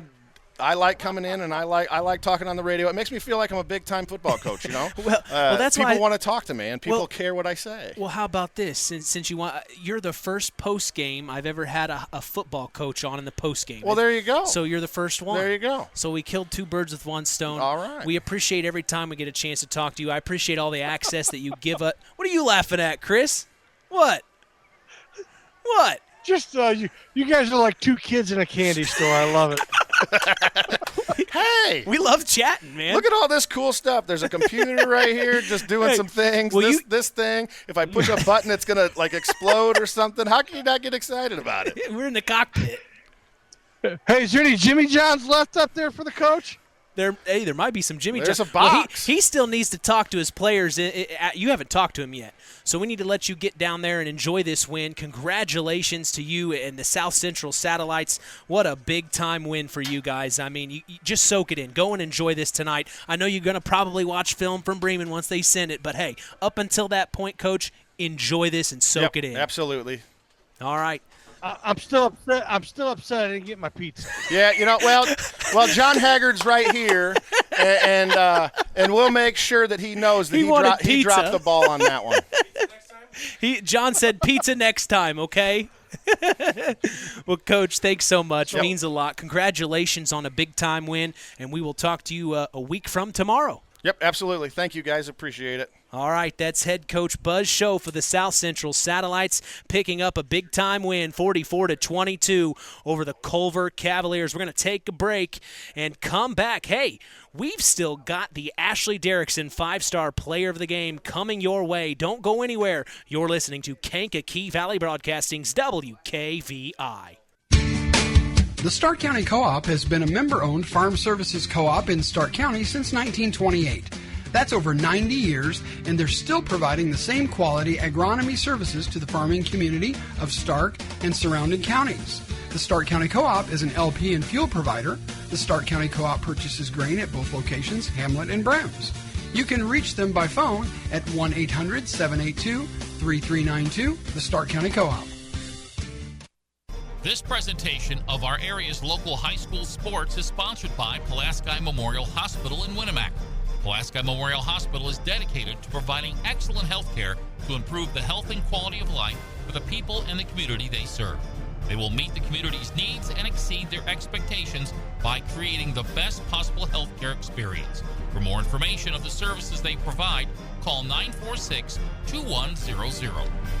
Have you ever wondered how much I could sell my vehicle for? Well, Auto Park Chevrolet GMC can help with that. We're looking to buy your vehicle. It is a quick, simple process that puts money in your pocket. Stop by the Auto Park on Oak Road for one of our sales professionals to assess your vehicle and have a cash price for you in moments. If you're looking to trade, we have stacks of inventory for you to choose from, or you can walk away with a check in hand. Don't hassle with listing on Marketplace or waiting forever to sell it privately. Let us make you an offer today. Auto Park Chevrolet GMC. Check us out at www.autoparkchevroletbuickgmc.com or call 574-936-5590 or come to see us next to Walmart in Plymouth.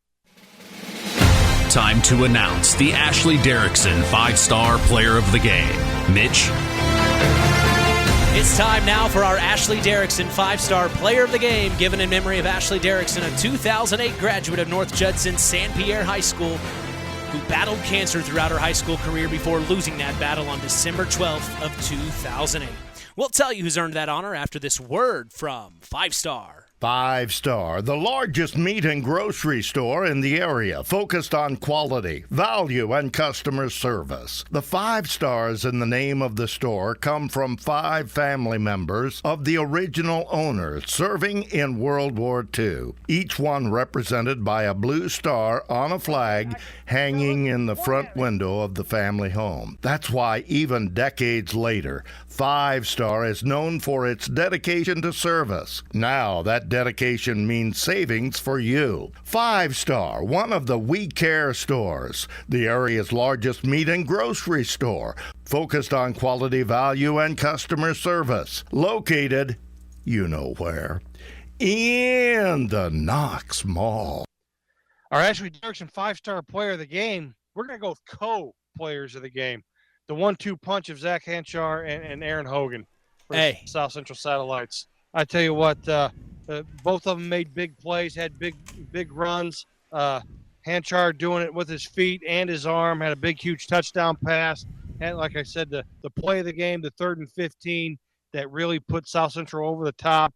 And then Aaron Hogan there just solidified it and put the nail in the coffin, so to speak. Just co-players of the game. For the South Central Satellites, number 10 and number 4, the two-headed senior monster. Love it. Zach Hanchar and, of course, Aaron Hogan. This is the first time we had a chance to see Aaron Hogan. Of course, last year he was plagued with an injury. Aaron Hogan, man. And then Zach Hanchar, he's got an arm, Chris. Right. Both of them are a threat with their legs to take it to the house anytime they touch it. So, again, a good combination. A well-balanced offense for the Satellites here tonight, that's for sure. Latest text from Neil Minix, athletic director from Knox Community High School, 38-28 at the end of the 3rd. So McConaughey making a little bit of a run here. Yeah, and I looking up another HNAC score for fans that are listening, Culver fans. LaVille knocked off Triton tonight. Wow. 22-16. Yeah, you probably heard that game on Max 98.3 FM, WYMR. That's Kankakee Valley Broadcasting's WYMR with the boss, Tony Ross. We also remind you to flip back and forth throughout Friday Night Football to keep up to date in your local area. Hey, KVB is not done yet. We also are exclusively broadcasting all Plymouth games with Rusty Nixon. You can go to max983.net and stream his game wherever you are, on your phone, on your computer, in the car, whatever. Hey, we appreciate you joining us tonight, as our final in this one was 44-22 as KVB's WKVI is back in action next Friday night, as we will be broadcasting Week 3 of Indiana High School football from Culver, Indiana. We're following the Cavs.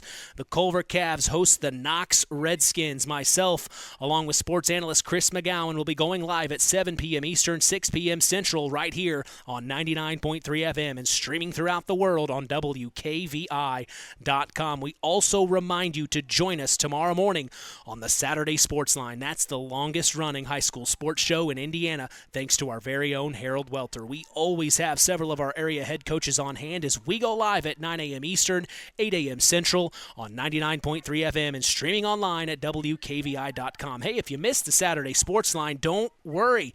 We remind you of the Saturday Sports Line replay every Sunday at 7 p.m. Eastern, 6 p.m. Central. We also invite you to follow us on social media, on Instagram at WKVI Sports, on X, formerly Twitter, at KVB Sports, and on Facebook at Sports to the Max for all Kankakee Valley Broadcasting sports content. If you go to social media here in the next 30 minutes or so, I'm going to be posting score updates from tonight for all of our 6 area football teams.